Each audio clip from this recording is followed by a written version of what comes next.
we know from Gendo he's willing to sacrifice anybody to do whatever. I'm pretty sure, like, that's the way I Don't disagree understand with him. you there. He seems like a fucking asshole. Which, on that topic, dude, I get you now, Anthony, with your fucking anime smirks. This dude leaning forward with his fucking face in his interlocked fingers. Fuck off. Dude, he has a great build, though. That's all I have to give him. He has a I great hate build. this guy. I shattered that glass for you. What a fucking loser. It's the pose he's taking in 90% of his shots. Yeah. Fuck off, dude.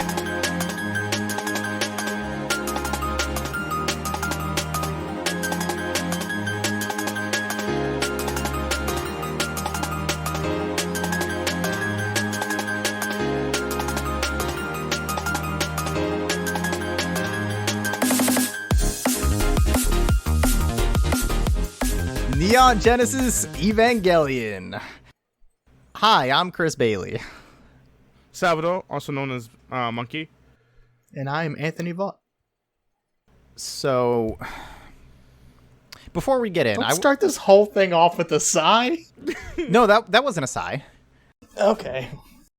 Before we go into it, I realized, like, before I started the first episode, I actually wrote down, like, what, in, like, 2 sentences, what I think I know about the series and what I know about each character, and realized how little I have thought about Evangelion in the 25 years it's been out.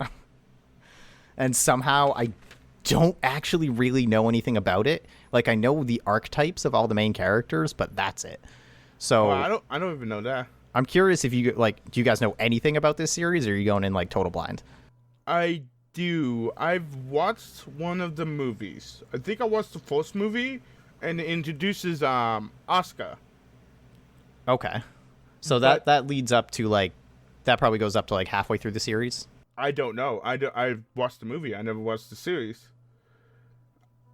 And I do know about Asuka. I do know about Rei. Oh, it's Rei, right? It's not Win. Right, yeah. Yeah, Rei. And so, and that's all. And I know about the fucked up ending.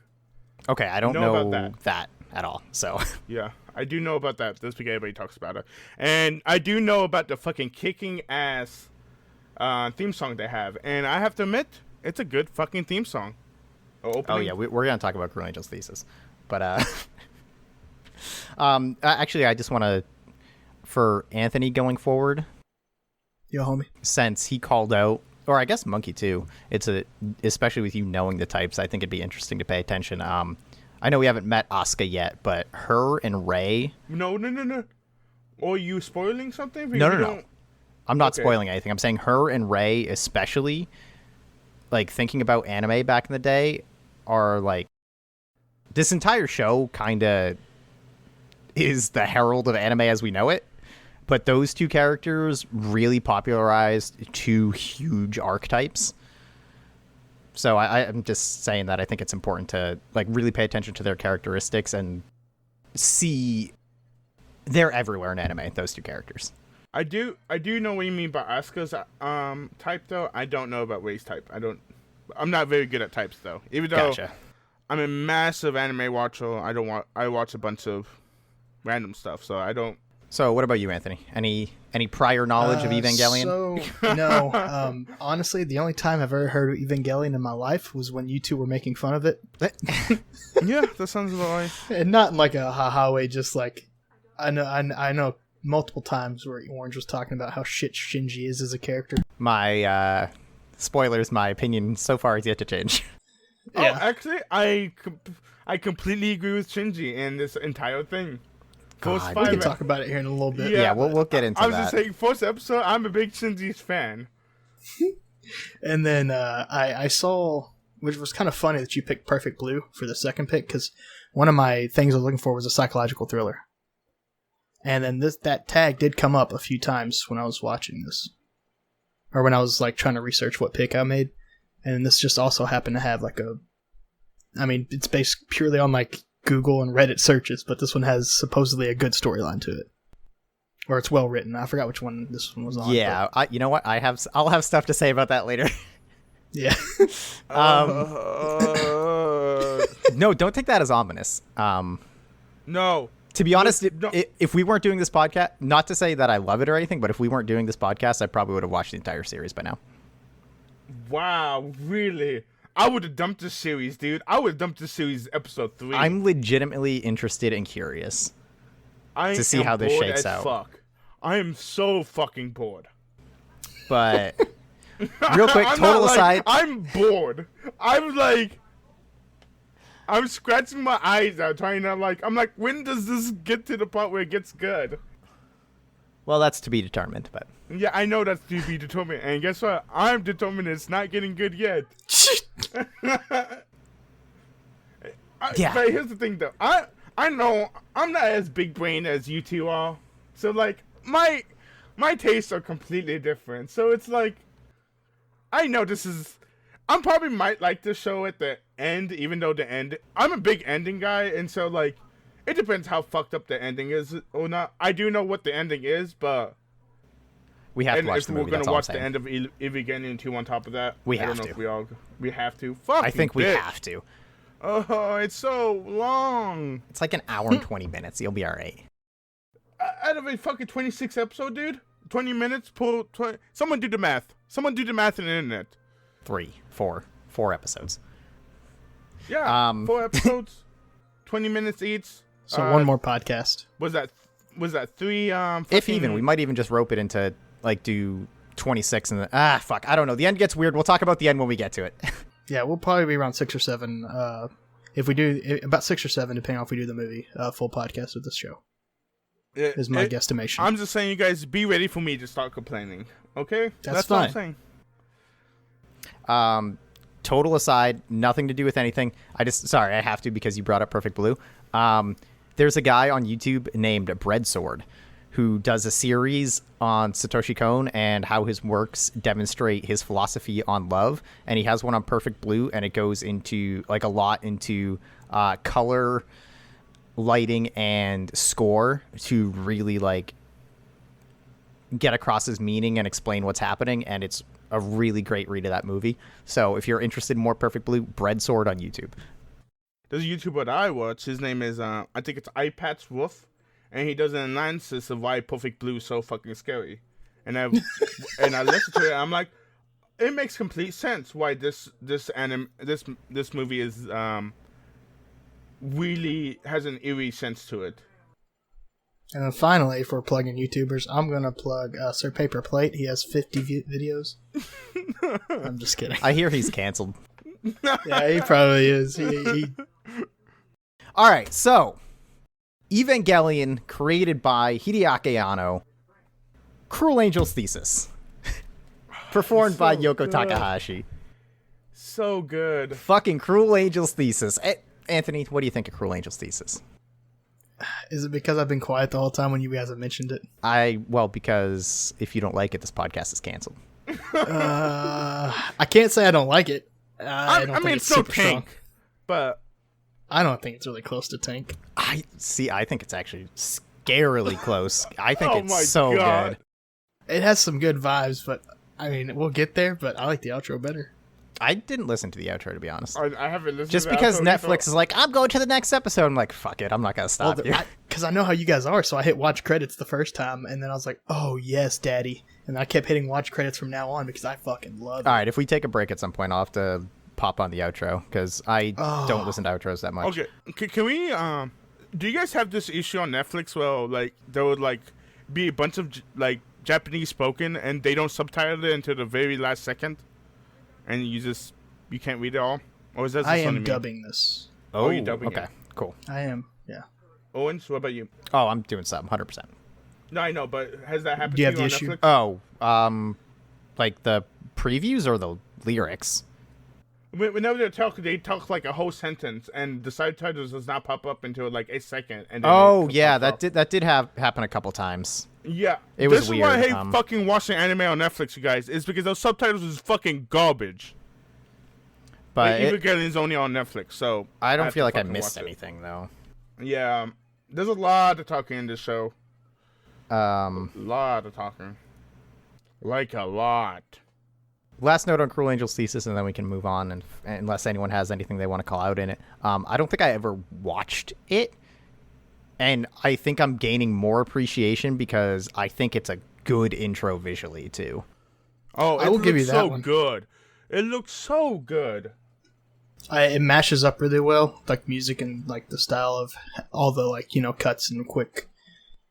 I guess like when it does the quick cuts and stuff like that, everything mashes really well. Yeah. So I think, and I will say, like when I first heard it, and this was probably because you guys said it was almost almost as good as Tank. I had super high expectations, which is probably why I got crushed. So I will say, like around episode 5, I listened to it each time just to, you know, get a good listen and stuff, but I did appreciate it more. It's just, I don't know, maybe I give it like a 10 out of 10. This one I'm 7 out of 10.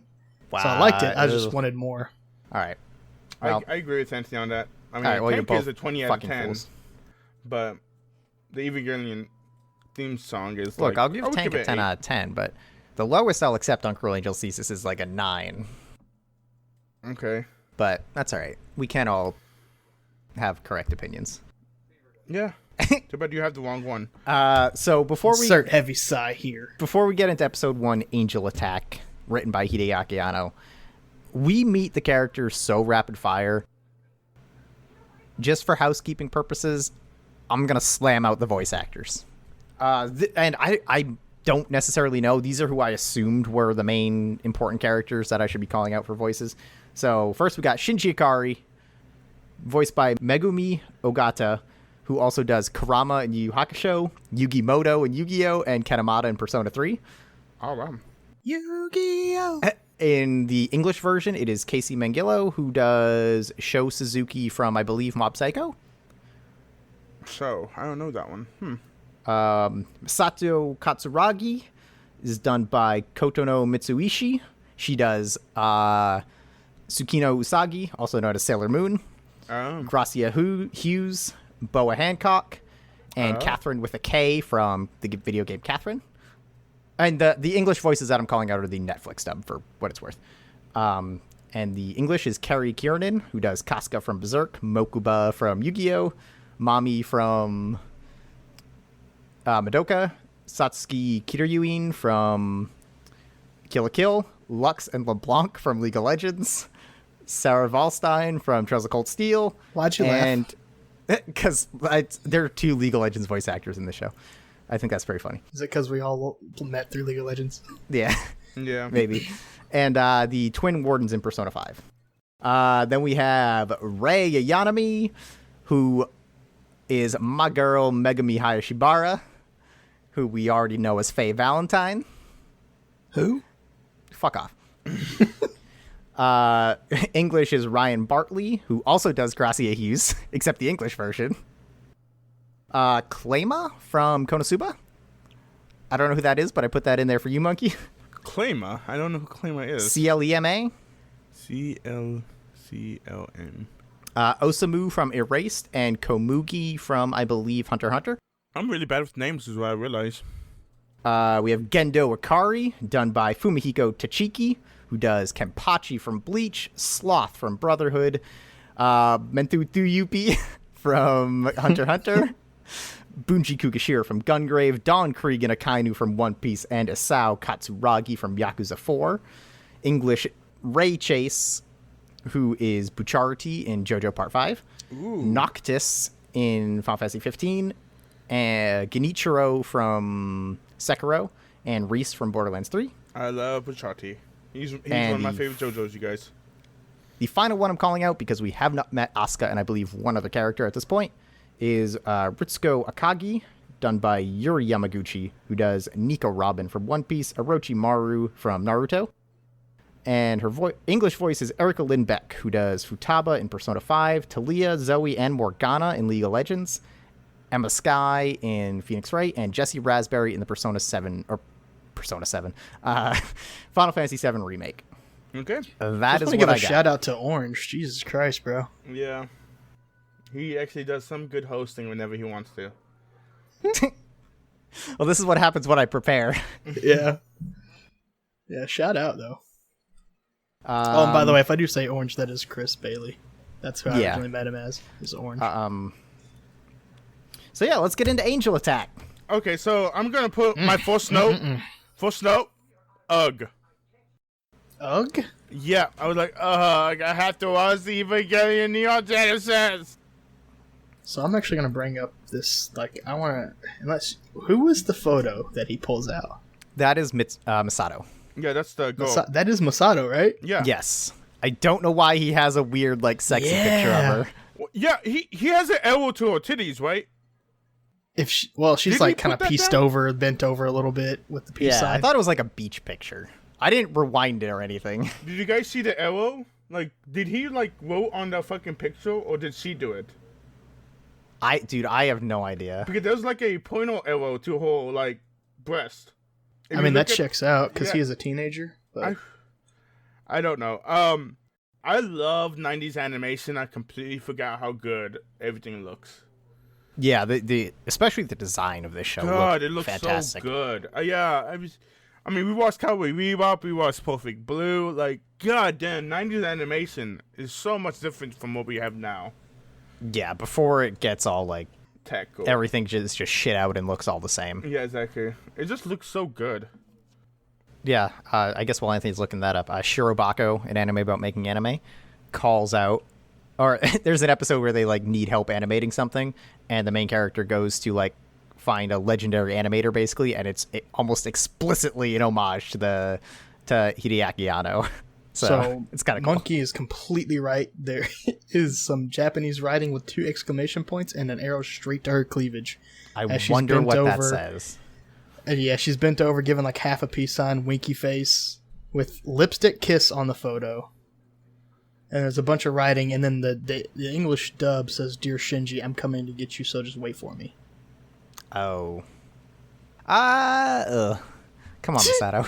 Chill out. Look, I get what you're doing, but come on, girl. I like you. Don't be that way. Masato is one of the few people I actually like in this series. Like, because he actually, like... Thus far, I don't think I could stand this series without Masato. Yeah. I mean, I'm sure they would have someone else there, but... God, she's so needed. Yeah.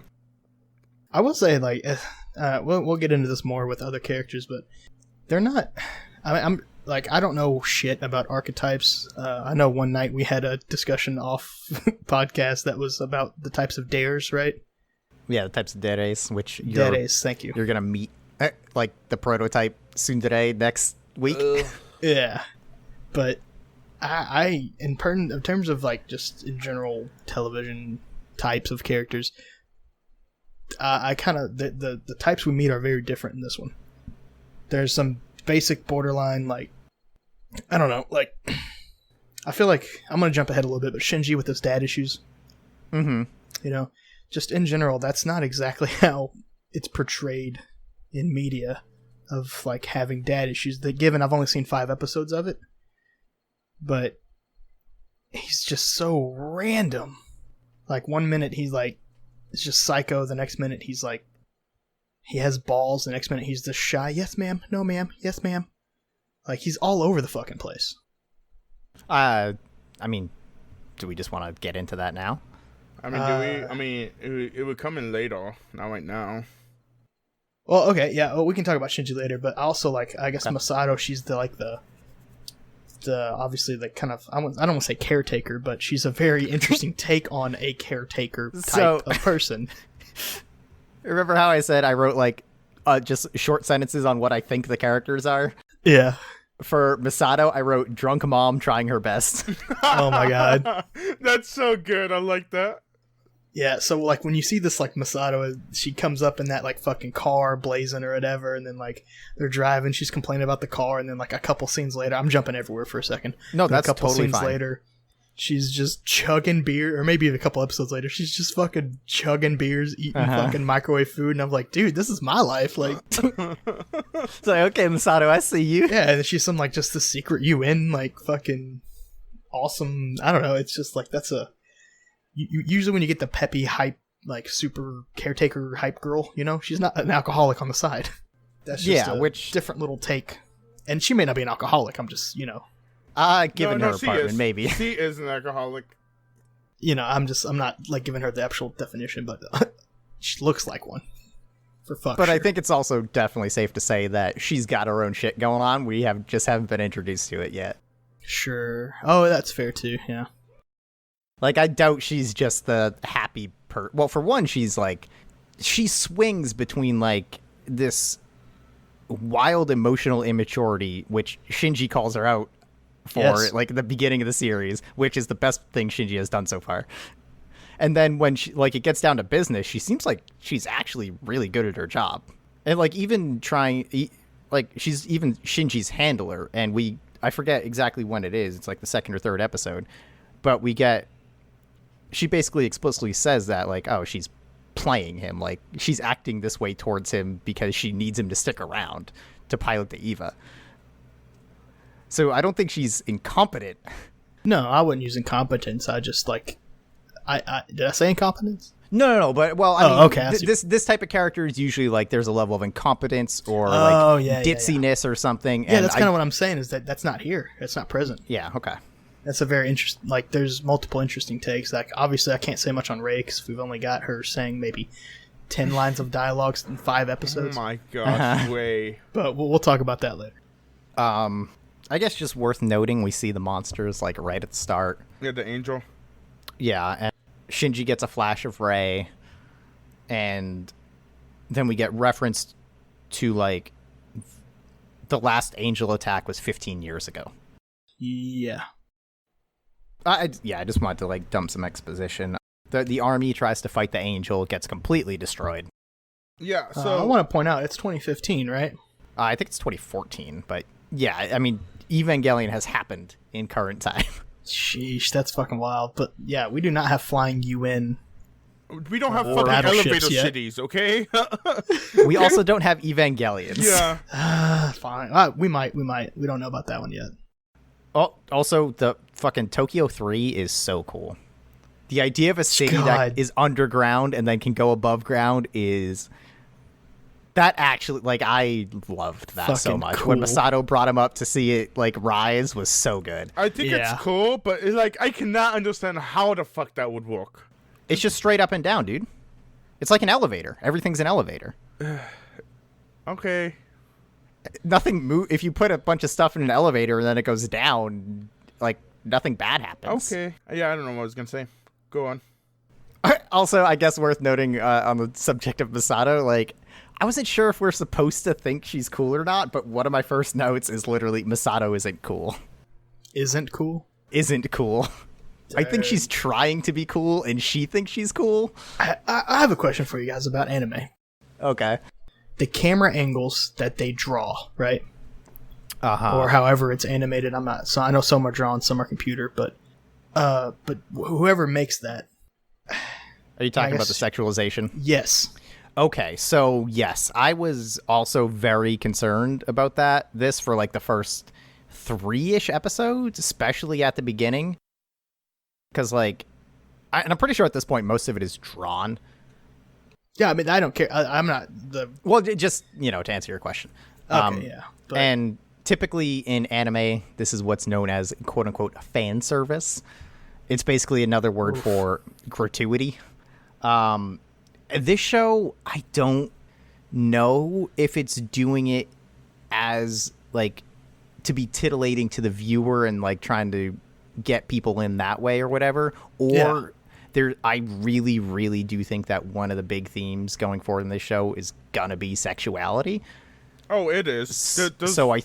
Yeah. Sorry, go ahead. Yeah, no, this whole show is all about sexuality. I mean, the whole show is about a 14 kid's, like, mind, basically. So, of course, like, Yeah. But you have to remember, Anthony, how many fucking movies have you seen where there's so many fucking ass shots for no fucking reason? It's in every fucking media that you can think of. There's so many times you're like, why they showing the girl's ass? Like, yeah, she has a great ass, but we don't have to see every fucking goddamn scene. well, don't get me wrong. When I go watch Black Widow, it's gonna be for the story. Okay. 100%. That's what I'm saying. When I go watch Black Widow, it's gonna be because I did it accidentally. Why am I watching Black Widow? I was just saying though, anime is like that though. It's more weirder because it's animated, so you see it more often. But in American television, it's like that everywhere. It's crazy how many times that happens. Yeah, but I feel like there could be a different. Maybe I'm just immune to this. I could be very much not immune, but like I just glaze it over because you're right. It probably is everywhere. But like when the shit was falling and she bent over, and like it could have been from any other angle, but we had that fucking view. You guys know what I'm talking about? Yeah, the butt view. Yeah, I understand. Oh yeah, like she shielded him with her body, but she left that dank for all of us. You know what I mean? Or I said donk. Did I say donk or dank? Either way, you said she dank. left that for all of us. Dank is funnier. Yeah, I mean, and like you're not wrong, Monkey, but I think it's to just apply that logic to everything can be a bit reductive. Don't get me wrong. Someone like Faye is definitely at times gratuitous, but I also think that she's someone who is made in mind with sexuality being like a strength of hers, a weapon. Like it's something that she dominates and uses to her advantage, rather than she doesn't come off as like an object for the audience to ogle. Well, what I'm trying to get at is like Faye was sexualized via the director or the writer or whoever decided that that's the shot that they want her. Faye didn't usually come off as sexualized herself, right, like via her actions and her whatever. And I'm getting the same vibe from Masato, is that the drawer or whoever animated or whoever told the guy to do that wants her to be sexualized by us, but so far she's not been very, sexual. Yeah, I mean, she's not a hoe. All right. Well, wouldn't surprise me if she is. Yeah, I mean, we just haven't got introduced to that, and hopefully it's show don't tell, and they don't just like, oh, by the way, she's been fucking dudes the whole time. But I mean, Ritsuko kind of does call her out at one point. Well, I think she's joking about Shinji, and she's like, "What the fuck? Don't seduce a child." Yeah, oh Masato was like, "Yeah, like, I was kidding. Come on." That was a funny joke. Yeah, I like that. Because even what's her name, Ritsuko. Ritsuko. She also later was like, "How's your boyfriend?" Oh yeah. So I mean, it seems like that's just their dynamic. Which the stuff with Masato does worry me a little bit, because Rei and Gendo is some Oedipus shit. Ugh. Or whatever the girl version of Oedipus is. I don't know what that is, but you please describe it. It's when you say one thing and then fuck your mother. Yeah, basically. It's so yeah, the story of Oedipus is basically killed his dad and married his mother or whatever. Oh, okay. So, and she obviously has like a father complex with him. Yeah. And who the fuck knows what his deal is? This is a perfect jump into my next point. Go ahead. Go on. Dad issues off the rip, dude. Oh, no, dude. This whole series is dad issues. Like, it's all about... Yeah, it's just dad issues throughout the entire series. Yeah, because I think immediately after, like, we met Masato, it goes right into her little inner monologue with that, like, game show jazz music, which was pretty good. I love that monologue, especially her increasingly dejected facial expression during it. Yes. And then you get uptight Shinji, and then bam, Shinji's dad is part of Nerve. Mm-hmm. And then, like, I think it's pretty clear that he's not necessarily been estranged. Well, yeah, I guess that's the right word, right? Estranged. Yeah, I mean... Kind of. Who knows when he left, but we get the sense that, like, he was never really a part of... It's been 3 years since they met again. Okay. Yeah, so then we immediately off the rip, like... Yeah. Yeah, man. I just hope... At least if they're gonna do that weird stuff with Masato, please just let it be on Shinji's side. No, there won't be. No, dude. This series is super fucked up. I know that. Yeah, you'd rather the 14-year-old kid go up than the... Yeah, I'd rather the 14-year-old kid crush on his older, attractive, weird mom surrogate than the like almost 30-year-old woman be into this 14-year-old. Yes, I much would rather that. Okay, Shinji is walking about in this battlefield. Why the fuck is he walking around? There's no way in hell Shinji should be walking around in this fucking battlefield. You talking about like before the car even comes? Yeah. He was waiting for Masato. Yeah, he was waiting for Masato. Okay, and then the attack I understand that. I understand that he's waiting for Masato. But this is one of the most important fucking characters in this group. Like, he's the one that's supposed to pilot the Ava. No one else can pilot the Ava. Only Shinji can. They didn't even know that Shinji can pilot the Ava. Like, why the fuck is the military not over here protecting Shinji? Like, oh my gosh, the kid don't think- almost dies 3 times before he even gets inside the city. This is the stupidest set I've ever seen. There's no way this makes sense. They didn't know the attack was happening was the impression I got. Really? Because they do not evacuation, but Well, it evacuations seems all like the fucking they get time. like an hour. Yeah. No, the fucking dad would have sent more soldiers to go get Shinji, right? No, No. that dad's a piece of shit. No, the dad's a piece of Shinji. shit, but in order to make his robot work, he needs his fucking son. So of Well, course we he don't would know go. that, and I don't think he knows that. He knows that, or he would not have gotten Shinji.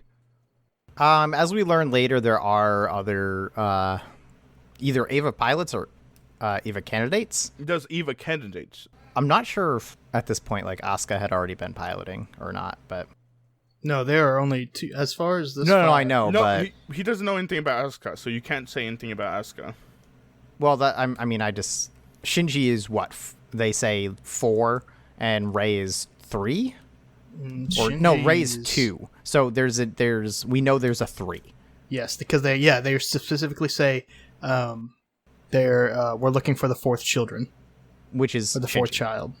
No, Shinji's 3. I thought Shinji was 4. I thought Ray was 0. Or she's just piloting She the 0. pilots she's 0. Yeah. So the assumption is someone's already died. Is what I Okay. got. Because she's on Unit 0. He's on Unit 1. He's the 3rd child. She's the 2nd. Okay. Yeah, but like I said, dude, like, this is literally like a fight against humanity. Or fight against Japan, one of those two. I don't know how serious this angel attack is. I know it's super serious, but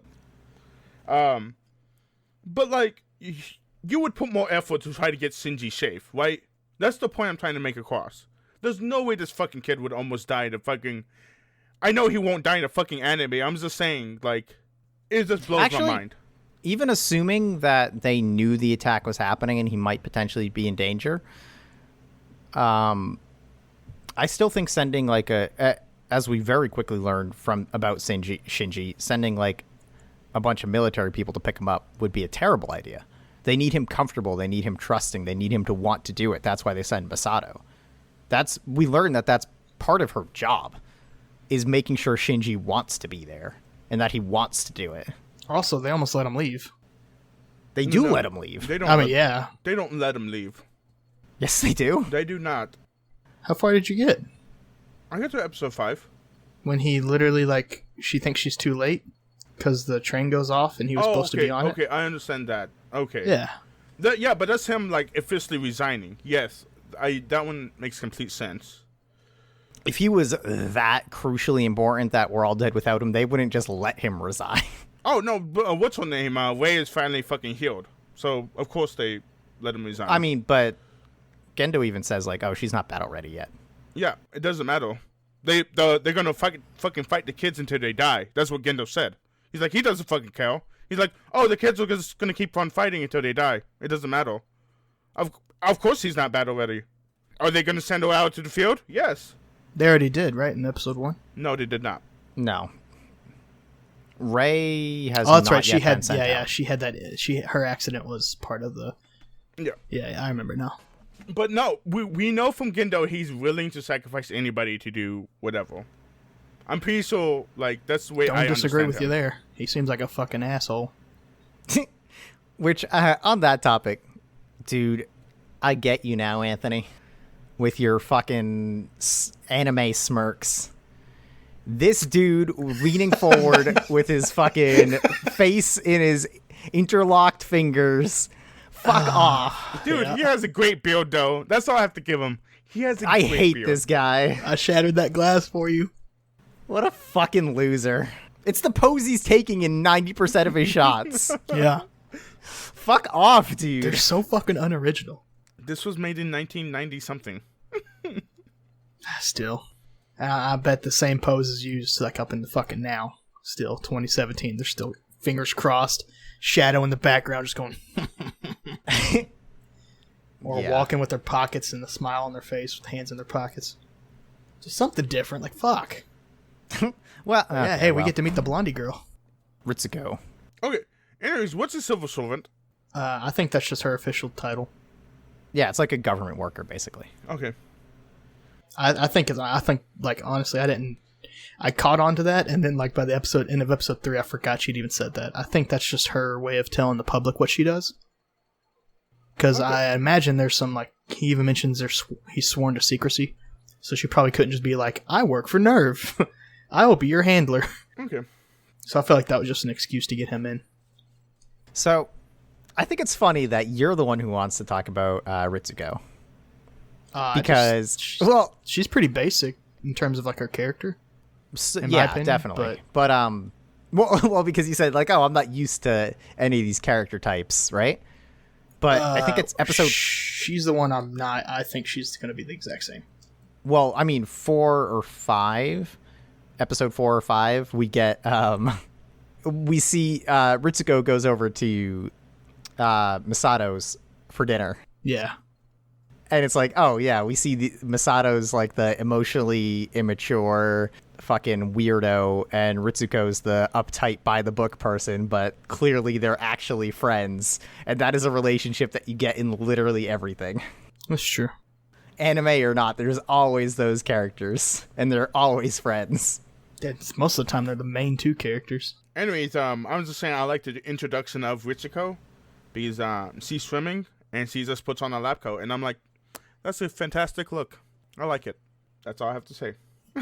After the we already touched on it, so unless anyone's got anything on that base, the base tour that he gets while we're like going in and stuff. Nope. I don't know how many of our listeners played the best Final Fantasy game of all time, Final Fantasy X. Shout out to Chris; it's his favorite game. Seymour is a really cool villain, and every character is fantastic, especially Waka. But I got major Titus vibes from Shinji on that like right around this part after the base tour. Oh, you mean how he's a whiny little loser? Yeah, exactly. Yeah, I even wrote down like, "Let me in, fuck, I'll do it." Yeah, I wrote, "Get the damn robot, Shinji." Yeah, like quit being a little bitch. I mean, look, I get it. Like, it's something I'm gonna have to struggle to reconcile this whole time because he's a shy kid with abandonment issues suddenly being forced to fight to the death against intergalactic threats. I'm just saying, I agree with Shinji completely on this. Fuck his dad, fuck everybody. Middle finger, peace out, I'm gone. I don't care about humanity. I agree, fuck his dad, but like, still, No, dude, quit being a little bitch. the dad should be like, okay, son, I need your help with this one. Instead of, fuck you. Like, I mean, No, dude, there's no reason to be that fucking cruel to the guy who's gonna save you guys, right? Yeah, Shinji's dad is an asshole. And to be fair, my point is I totally get it. Like, I get the character of Shinji of like, bro, I'm a fucking 14-year-old kid who is already sad, and now you want me to do this? No, thank you. Yeah, exactly. Middle fingers, I'm gone. But also, I just... But does that excuse all the behavior that he is allowed to get away with? He doesn't... Dude, he got fucked over, like, at the very beginning of his life. I completely, like, I sympathize with Shinji in this. Like, dude, there's no reason for you to go save humanity if humanity has been shit to you their entire life. Like, Well, what the fuck? 2 things. One, I want to point out, I don't know if you're thinking about this, is he knows what his dad's doing, right? No. What do you mean? I mean, he does now. He knows what his dad's working on. Yeah. Okay. I mean, he does now. I don't know if he knew before. He doesn't. So I feel like this definitely probably shouldn't be for him. Like, I don't, because he's 14, he's probably, like, I don't think he's going to be able to wrap his head around this.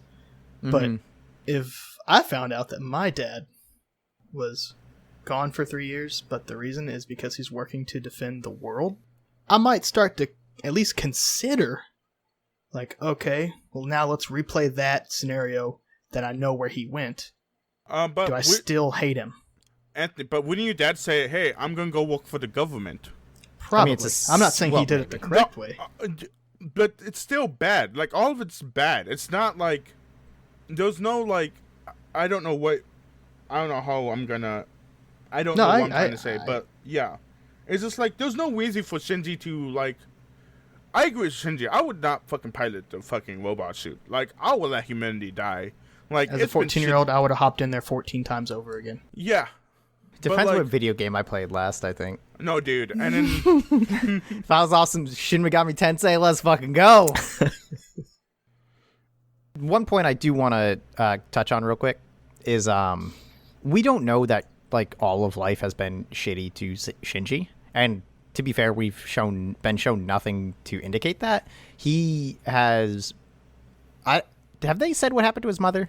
no. No. Okay, I would presume she's dead. Yeah. Probably a pretty good presumption.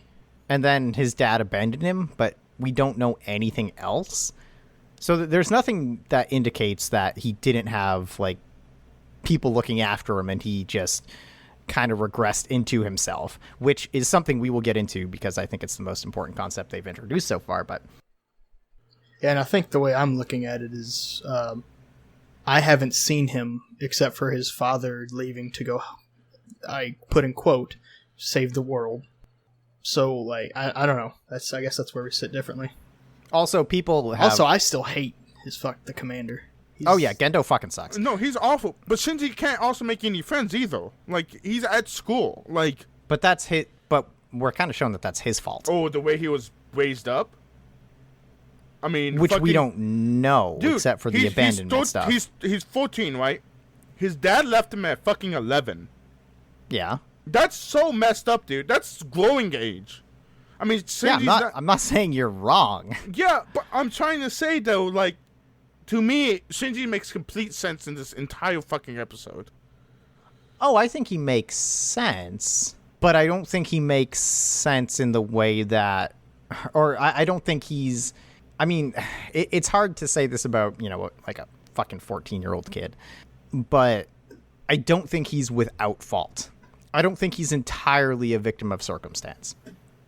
I think Or he at is. least not that we're aware of. Yeah, under what I got from the show, I think that he's allowed to have daddy issues, but he's, like, sometimes he, like, takes that shit and runs with, not the daddy issues, but just being a little bitch. Yeah, so, I mean, at a certain point, he's got to, like, my man, you got to help yourself a little. And I get that he's 14, but this is how this whole conversation started. It's hard, for me, it's hard to reconcile that kind of character because I totally understand. I expect he's acting exactly like a troubled 14-year-old would in that situation, especially one given his general disposition that we would assume he might have even without the problems.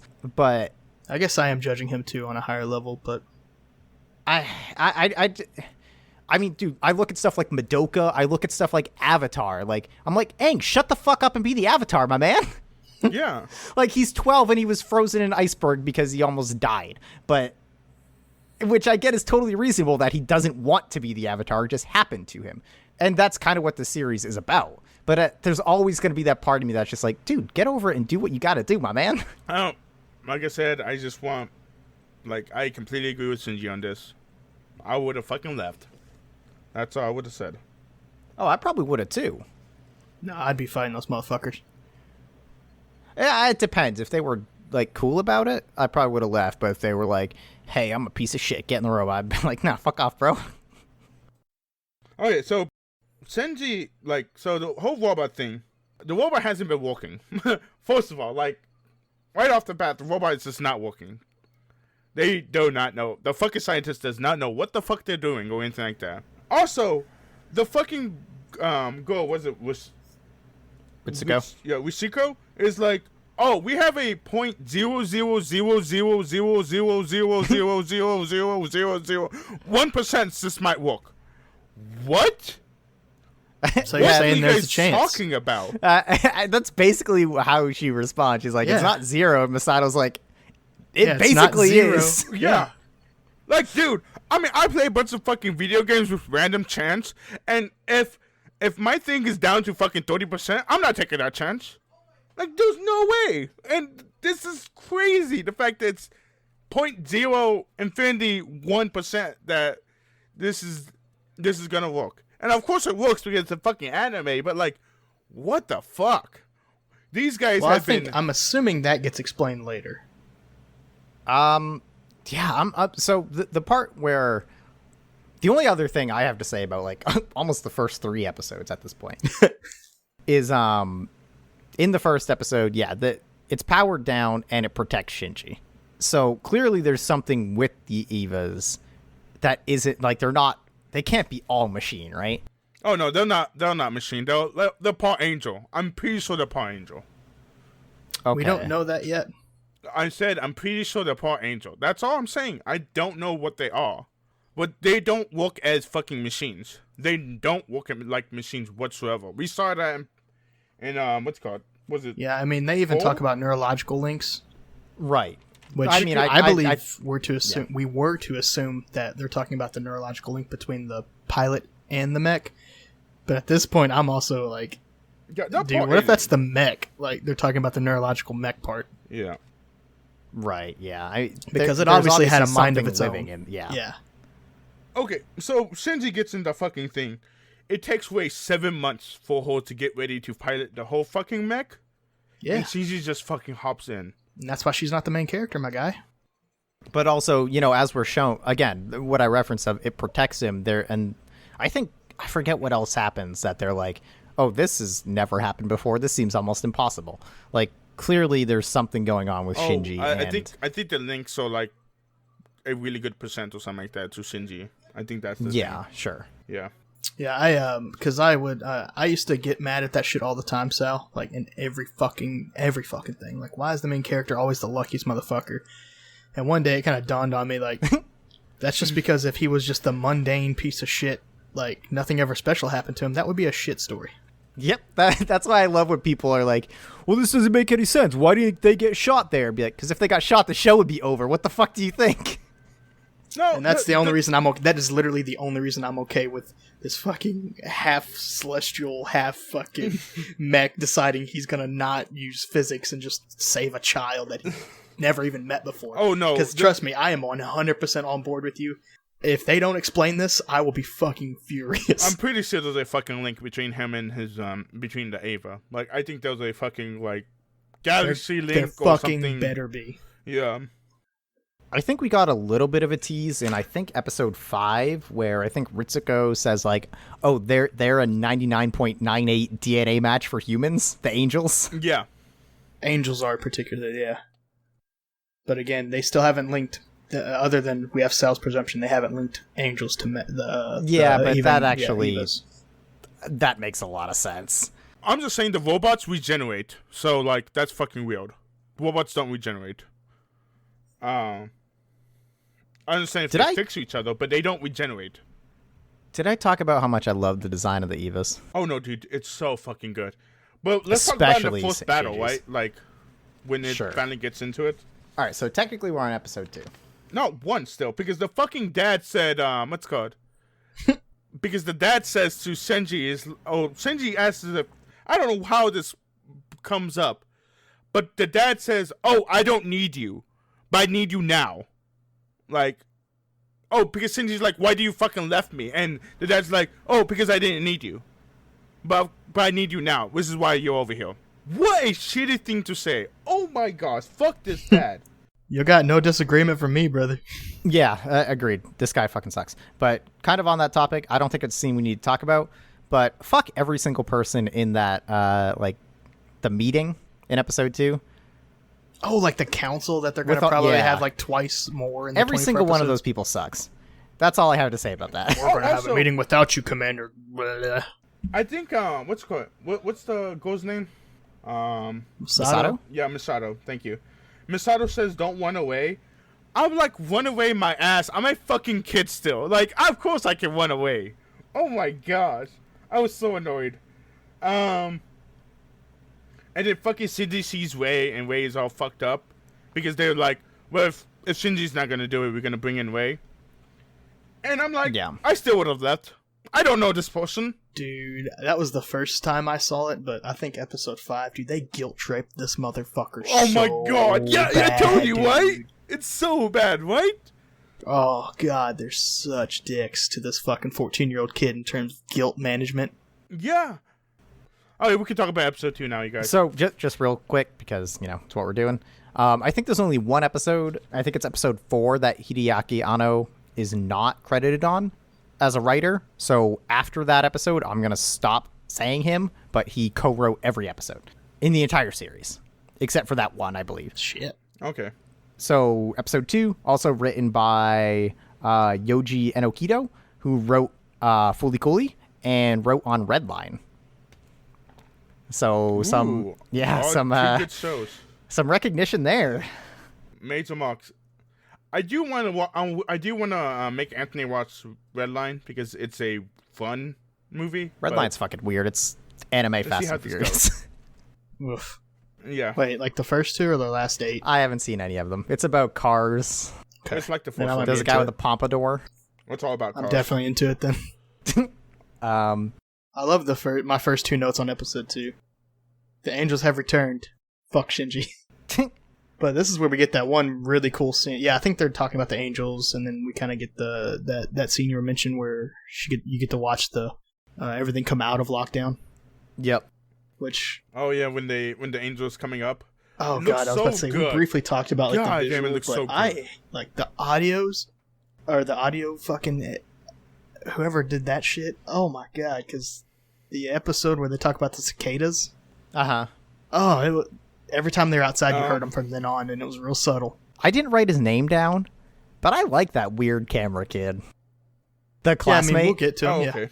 Well, he's the one who talks about the cicadas, I think, which is why. Yeah. That's I was just mentioning like because I knew we were going to talk about the video excellence. I just wanted to throw in the audio guy. But yeah, it's so good. Like the Ava coming up and all of it is fucking beautiful. I love the sounds of it. I love the animation of it. Do you guys think it's real the fact there's a big giant power cable on the Ava? No, not really. I guess. I mean, honestly, no. Because batteries are huge. Like so, like to be able to power something that much, it doesn't surprise me that they need a little cable. Okay. I just thought it was weird. That's all. Yeah, I like what that brings to the table in future episodes. So, fucking Shinji comes out of the robot. They tell him, "Oh, it's easy to walk. Like you have to walk." And then fucking Shinji falls down, like right off the bat. And which makes complete sense because Shinji has no training, and the fucking angels picks him up, breaks his fucking arm right off the bat. There's so much blood everywhere, which makes no sense. I love that the Evas bleed. Yeah, it's the fact that Evas are fucking angels or fucking aliens or something. They're not fucking robots. We know it's not robots. So much blood. It looks good, but goddamn, there's so much blood. And I'm like, well, Shinji lost the battle. Like, he got pwned, and then they cut right there. They cut Shinji losing the fucking battle. Which we know that, he lost the battle, but he didn't lose the war. I mean, to be fair, he didn't do shit. The Yeah, of course Eva or the Ava took over and decided it's time. Yeah. And I'm just saying, I love the fact that Shinji lost the first one. I love the fact he didn't fucking It win, makes sense. even though he did win. And also, I want to point this out because you slightly touched it, where the cut we had that cut. If I'm not mistaken, we didn't get the answer till episode 3, like the official. No, we get it at the end. The end. Okay, but We anyway, get it at the end. by the time we got that, I forgot that he was like fine, and I forgot that the angel was still around until they went back to it. Yeah. I don't know if that was an intentional writing design to make me just immerse me in everything else, but I completely Probably. forgot about the fucking angel attack. Yeah. Shinji fucking passed out in the cockpit because. Oh, also something I forgot. The fucking angel takes his hand, put it in the fucking Eva's head, and fucking I don't know what you call it, pile drives it or you know what I I know mean? he was shooting lasers. He has a fucking. Yeah, the angel was lasering through the fucking head, which was badass, honestly. Yeah, it looked amazing, and it's so weird, this show, because, from the very beginning of it, these big creatures don't move like big creatures. They move like fucking, I want to say, weirdly. You guys get what I'm saying? The angels or the Evas? Both of them don't move like you would think they would move. I am don't I know. the I've only only seen one? 2 angels, and one was humanoid, the other was not. If you look at the part where they broke when the angel breaks Eva's arm, it's weird movement. It's not it looks weird. And then of course we get the cut, and then they talk about the fucking angels, and it's been 15 years since the last one showed up, and this is why they've been training to make the fucking Evas. Well, we learned that it was 15 years at the beginning of episode 1. Oh, okay. Yeah. And then we get at the beginning of this episode, Shinji gets destroyed. And honestly, if it's actiony as fuck like that, I'm not gonna write it down because I'm gonna be watching it. I won't remember to write shit down. So Shinji wakes up in the fucking hospital bed, and then we figured out that Misato, what's it called, changed Shinji's liver location to whole, which is so great for Misato. Like, I love Misato in this. He's like, Shinji cannot be growing up by himself in an empty room. Like, let's get this kid some, like, more, I don't want to say personality, but more like, you get what I'm saying? Yeah, well, in terms Support. of that, I agree that's probably better for him, but I don't think she's the right choice. Well, okay, so here's the thing. For one, like I've already kind of touched on, like, it's her job, basically. And, well, part of her job. But also... Well, then did she make that up? What?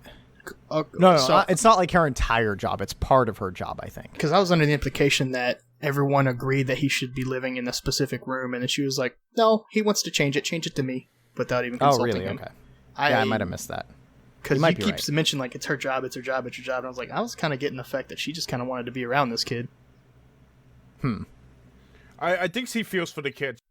And I may have just missed one line in the thing. Well, there is a thing, like, in her apartment, where she's, like, thinking to herself or talking to herself, where she's basically like, oh man, I might have laid it on too thick, like Shinji might see right through this, like, where basically she implies that, oh, I was being too nice and too cordial, and he probably gets that I'm, like, trying too hard to endear myself to him. I remember that scene, but I still don't remember her, like, relaying that to her being her job. No, I guess it's never explicitly said that it's her job. I guess just from that, I kind of, whether it's her official job or not, I read it as she understands that this kid is going to bail unless he has a reason to stay. So she's trying to give him a reason to stay. Gotcha. And she's trying to make him comfortable and happy. And if they just put him off in a room like Ray, then he's going to go crazy and leave. God, how messed up is that woman with Ray? Like, oh my gosh. Yeah, we'll touch on that one later too. Yeah.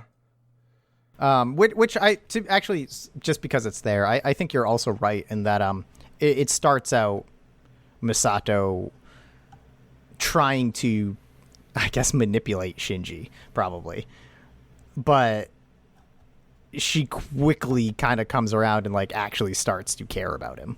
See, I think that's what you get from assuming that she's doing her job first, because I just kind of assumed the whole time that she's there for the kid. In terms of, like, she wants to be the emotional support, whether or not she's going to upfront say it. And she wants him to like her enough, so that's what I got from, like, I'm being really upfront about this, maybe, you know. Yeah. I mean, I think we're kind of saying the same thing, but I'm approaching it from the perspective of her number one goal is he has to get in that Eva still, at least at the beginning. Like, she genuinely wants to be supportive and wants him to, like, be happy and stuff, but also they need him to pilot, and she understands that. Can we talk about her apartment now? Yes. This is where he's doing his little inner monologue, and she's got ice, snacks, and beer, and I was like, yes ma'am. That's all you need in life right there, baby. Ice, snacks, and beer. Oh, before we... And the coolest goddamn roommate in the world. Before we talk about this, though, so the government's covering this up, right? Nerve is a secret branch, yes. And as far as, I mean, if they're still basing it off current world stuff, it's not like a country thing. This is, I guess, a world thing. Because the UN is not based solely in Asia or Japan. If we're to believe that the UN is still set up as it is to this day. Well, I mean, I think that's what, like, all the council was. Like, those were all, like, call-ins. All those guys weren't there. Yeah, no, I know that was like a holographic thing. I'm just saying. But, I mean, I guess it's like a Pacific Rim thing of, like, oh, the threat is here, so this is where Nerve is, right? Sure. But the news reports was saying, what's it called? Like, it was... I don't know if the human public knows about the big robot battles. I mean, they know about them, but I don't think they know necessarily about Nerve. I think it's as secret of an organization as possible. Yeah, I think they know about Nerve. Well, I don't know if they know it's called Nerve, but everyone, like, the kids were like, were you the pilot? Yeah. Like, they all know about that. It's kind of hard to miss those fights. But, like, I think as little information as can get out to the public as possible, it's exactly what they're going to do. Yeah, Okay. exactly. Okay. Okay, let's talk about the apartment now. I'm done. Yeah, same. It's just, I snacks and beer, baby. And Pen. Oh my fucking penguin! What the fuck? Well, man, he likes beer. Oh my! I would assume. At the very least, Masato's giving him beer. First of all, you guys, yes, I want to talk about the fucking penguin. The fact is that fucking penguin is hilarious, but it's an emperor penguin. Like, oh my god. Hell yeah, bro. That's so random. What? What? No, I just said hell yeah, it is. Yeah, it's an emperor penguin. I love the fact that Misato's like, oh, he's my other roommate. Oh, It's so funny. I love that. I think that was supposed to be a misdirect. I think where he's about to go open the other fridge, and she's like, "Wait, don't open that fridge. I don't like to disturb people when they're sleeping." So like, oh, who's that? Yeah. Oh, really? I did not know that. I heard something. that- I think I was writing a note down when I heard that, and I was like, "What the fuck is in the second fridge?" And we know that it's someone who's sleeping. Yeah, that's fucking. And then it's revealed to be Pen, and that's hilarious. I love that she's like, "Let's eat," and then just starts drinking beer. Hey man, you get a lot of calories from beer. Also, she goes fucking hard in that dinner, dude. She like rips into him. Like emotionally.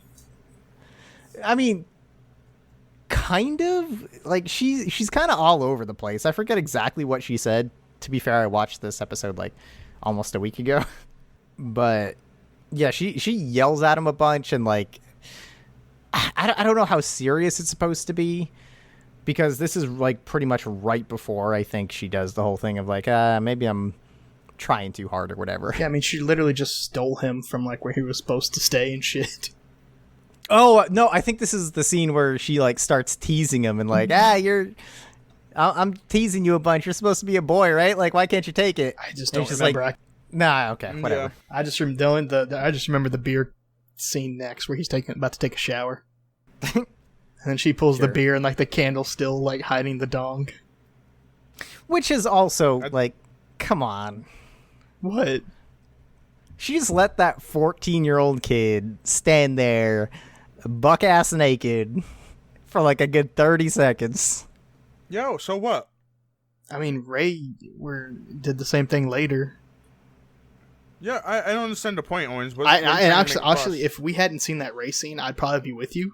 But it seems like... I mean, this is the point where I was still worried that, like, then I guess to be fair, I still kind of am, that they're going to do some weird stuff that's going to make me dislike.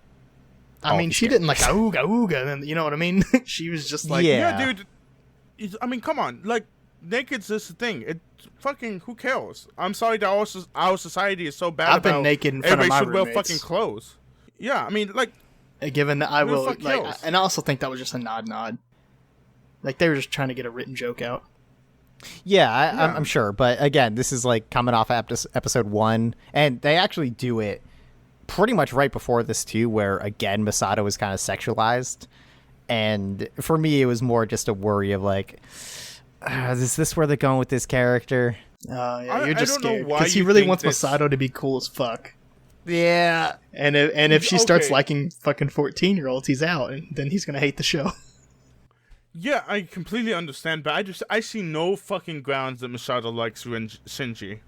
I see no fucking, like, love connection between those two. That's the way I look at it. no, I mean I don't necessarily either. I'm just looking more at it from like a more of a meta perspective, I guess. But I'm good with the apartment if you guys are. Yeah, I'm good with episode 2. Oh my god. What? You guys are, like, missing a whole episode. Well, no, I'm not done with the episode. I was done with the apartment. Okay, go ahead. Yeah. Because the last thing I remember is when he's like looking at... I think the episode was called something about ceilings. It is An Unfamiliar Ceiling and The Beast. Yeah. Are the 2 titles this episode has. Oh boy, I don't know if you guys remember this, but right before I don't know if this is a cut after... I know it still happens in the apartment where he's looking up and he starts doing some slam poetry, basically. He's like, another ceiling I don't know. I honestly forgot to quit. Like, I don't know exactly. I got major slam poetry vibes when he started talking to the fucking ceiling or the inner monologue he was doing. But that's, I mean, maybe that was just me. Yeah, I have no clue what you're talking about. Anyway, but yeah, this is gonna be a very forgetful series for you, Orange, unless Masato's in it. No, like I said, I'm actually really interested in this, and I'm the reason I'm so concerned about that is because I am reading into it so much. I'm approaching it from the perspective of, why are you doing this? Gotcha. I thought Eva was from all I can understand, Eva's above just like the random anime sexualization that happens. So if they're doing it, I'm assuming it has purpose. You're completely wrong. It's not. Well, how do you know, Mister? I've only seen 5 episodes with us. Because ahead there, that buddy? scene with fucking Ray, because that scene with Ray was completely organic and stuff like that. We'll talk about that scene, unless you want to jump straight to it. No, I do not. Yeah, this is where I remember that. I think the mech battle happens then, because I completely forgot what Yes. happened to the angel, and then when they brought it back, I was like, "Holy shit!" Okay, so fucking, I don't really know this battle. I just remember the first one. So fucking Shinji passes out, of course, and of course when Shinji passes out, the fucking, they try to get Shinji out, and the fucking, we forgot to talk about the fucking cockpits or missiles, right? Yes. Yeah, their ejector. Yeah. Yeah, which looks fucking awesome. We forgot to talk about that in the first episode. And of course they can't get Shinji out. Because of course it jams. Yeah, of course they can. The Eva just goes to berserk and fucking destroys the angel and just starts just beating at it until it goes down, basically. Yeah. Step 2 of this like weird Eva Shinji thing that's not yet explained. Yeah, well, I'm pretty sure the Evas can go berserk. I think the whole point of the pilots is for them to pilot the fucking Evas, but I think if the Eva doesn't have anybody to pilot it, they just go berserk. That's the way I look at it. Well, there's two. We have the only 2 pilots we've met, right, are Rei and Shinji. Shinji has huge psychological issues going on.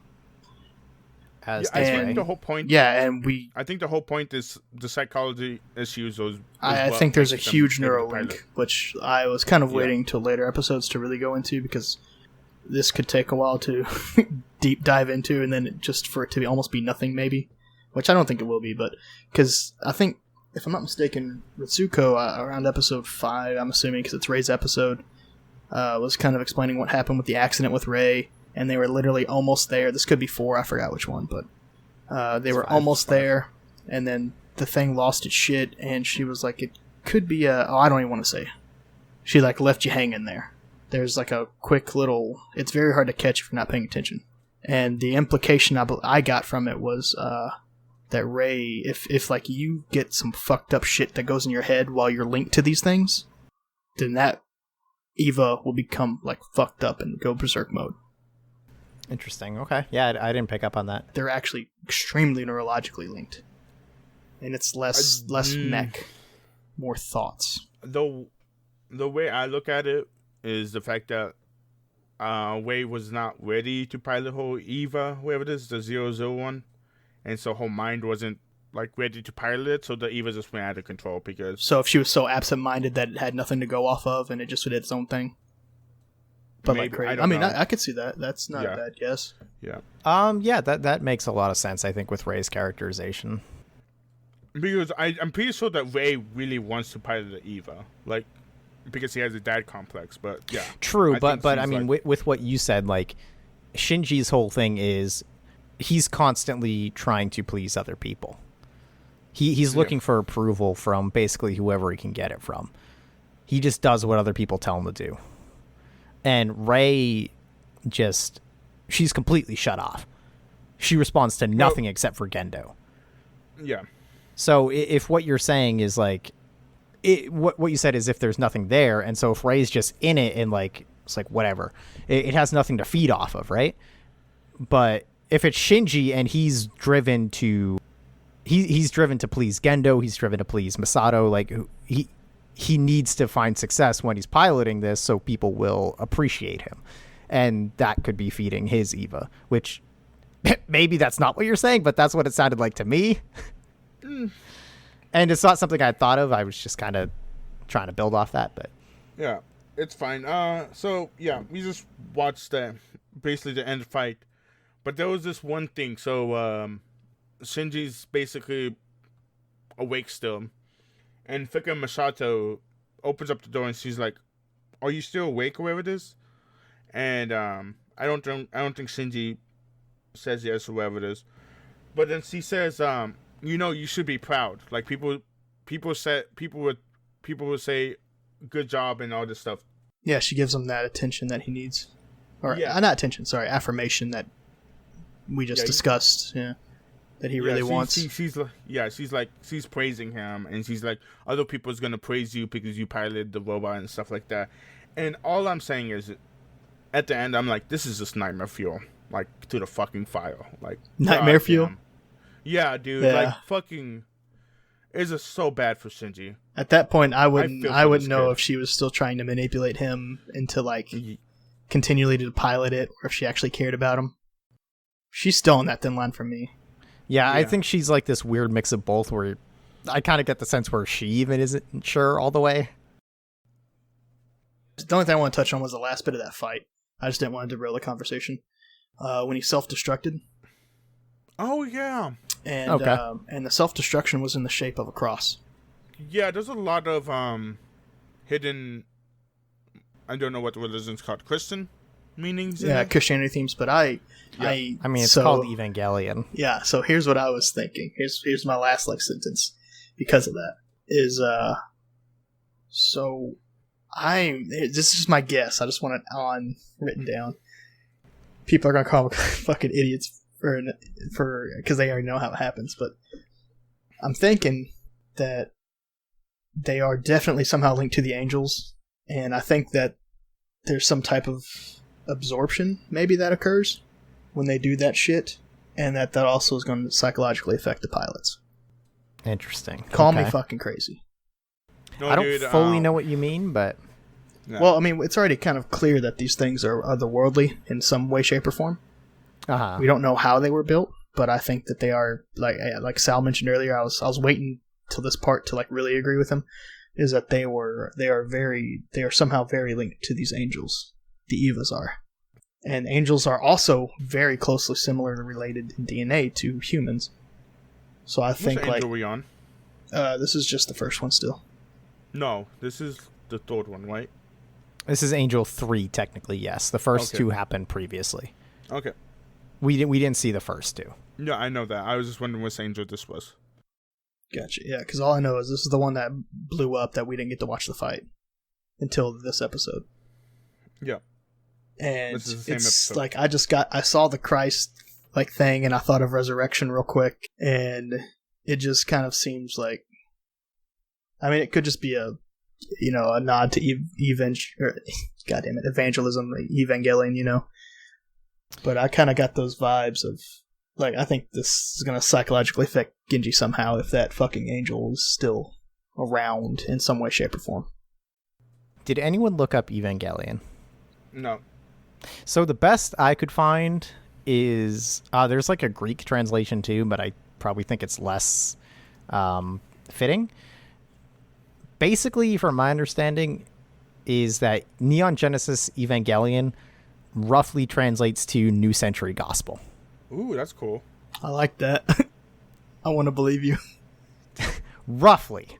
Again, roughly translates to, in one interpretation, roughly translates to New Century Gospel. But I think it is probably the most fitting from what I understand of the series so far. And kind of fits in with your fucking Yeah, that one's Jesus robot. Yeah, Jesus bot. Yeah. I think these are all Jesus bots. They're here to bring. We've sinned too much. And they're here to wipe us out. Agreed. Somebody has to. I'm saying. That's my final huge thought for episode 2. Episode 3? Episode 3? Can we talk about episode 3? Finally. Going once. God damn, I don't know why you wanted to leave episode 2 so early. Going twice. Who cares about episode 2? That's it. It has Orange. so many good parts in it. The fucking penguin. Yeah, I mean, I think it had 2 really good parts in it, and then as far as I know, we really just get introduced to the kids, and I swear to God, Toji better be fucking important. Oh, I'm gonna say one thing. My first note. What's it called? Episode 3. Still watching the opening. Have not skipped it yet. Oh, I'm never gonna skip it. Episode 3, The Phone That Never Rings, and A Transfer, co-written by Akio Satsukawa. I like how it opens up. I think it kind of opens up with he does what he's told, right? Yeah, and this is the big episode where it shows that, where he's doing the training of, like, it's the aim and shoot stuff. And that's what he ends up doing later in the fight and gets destroyed because he's just going back to his training. Rather than, he's not thinking for himself. He's just doing what he learned, doing what he's supposed to. Which actually, I think that fight is episode 4. Yes. No, that's this episode. No, it's this episode. Besides that, though, the suits look fucking good. I like the suits a lot. Plug suits are cool, though. Center target, pull the trigger. I literally wrote it down. Because he said it like 14 times. We get, we finally get the information about the batteries. The battery only lasts for 1 minute if you're going ham, 5 minutes if you're not going ham. Yep. I believe they even call it a umbilical cord, right? Yes, or something. I don't know if they say cord, but they definitely use the phrase umbilical. Yeah. That's I was like, oh, come on, guy. Oh, that is really weird. I did not think about that. That's really... Yeah. That's, and then, do you guys think it was Also- weird the fact that Evas had guns? No. No. I watched Gundam Wing once. Okay. To me, I just think it's weird because, but the fact that humans' guns don't work, but, like, how the fuck is Eva guns working? That's actually a very good point. I didn't think about that at all. Because it's just a gun, right? There's no, like, Yeah. special... I mean, as far as it could be a special gun, but It's not, like... I mean, would part of it could be understand scale, scale. which, yeah. no. No, like, dude, if- that's stupid, because I would make a big No. fucking giant gun tower. Because they threw a bomb at, like, a huge fucking bomb at that thing, and then they're like, all right, take over. We can't do shit. Yeah. I guess that's true. And then the bullets are literally going to be, like, just... I'm not part of their bullet-making process, but it's just gunpowder, essentially. Different grains of it. Yeah, that's the way So I if they're look. using basic-ass bullets, yeah, I mean, I guess that's why kind of it wasn't working, though, either, you know? Because it is pretty clear that it didn't work. Yeah, it doesn't work. I'm sorry if this is a spoiler, but I know from an AMV set to REMs, it's the end of the world as we know it. At some point, a gun will work. It depends. Here we fucking go. It depends on the AT fields. I know Oh, that yeah, good point, too. Yeah, AT field. Yeah, actually, you're probably right. because if the AT fields are up, they can't use the guns. But if the AT fields are down, they can use guns. But why de facto won't they just use AT fields the entire time? But we don't know why. But yeah, The way I see it is, I don't care, honestly. I care because why would you teach somebody fucking a thing that they can't use? I think it's such like a... It doesn't matter. It really. matters to me. It's a weird like semantic thing that means nothing to the plot. Well, it means a lot because Shinji gets his ass kicked for using gun. Wait, I thought you said the gun did work. It doesn't work. Oh, Yeah, the so gun you're asking doesn't why work. they're training him with a gun. Yes. Exactly, yeah. Gotcha, okay. I'm just saying, I would just be fucking hipping and hopping, you know what I mean? Learn some punching moves, learn how to use my fucking knife, you know what I mean? I mean, come on. Like, Yeah, they mention the knife in, like, when he's getting berated by all those kids, and they don't show it, which I think is the equivalent of showing the gun in Act 3 and using it in Act 6 or whatever. yeah. Also, I guess to be fair, I think it was the first fight. The fact that he rips through the AT shield was a surprise. To everyone, yeah. Yeah, they didn't know you could do that. And I also think it was kind of like a thing of they didn't realize that an angel could be that invulnerable. I mean, if you consider that it's been 15 years and Rey is Eva 00, right? The suit, her suit, she's the second child. Right. So I think it's fair to assume that the angels they've encountered were vulnerable to their current tactics. So they're training Shinji on that. Yeah, but this is the fourth angel. No, Third well, angel, right? yeah, sure. They saw one that was an abnormality. That's not enough to discount everything. Okay, I mean, your reasoning makes sense, but I just think it's fucking stupid. That's all. I'm more on Sal's side on this one, because I do think it was kind of fucking stupid that they were, if a gun didn't work, but I mean, I also do think that they're gonna train him in every single way that they can. because it's very fucking clear that they are brand spanking new to this shit for the most part.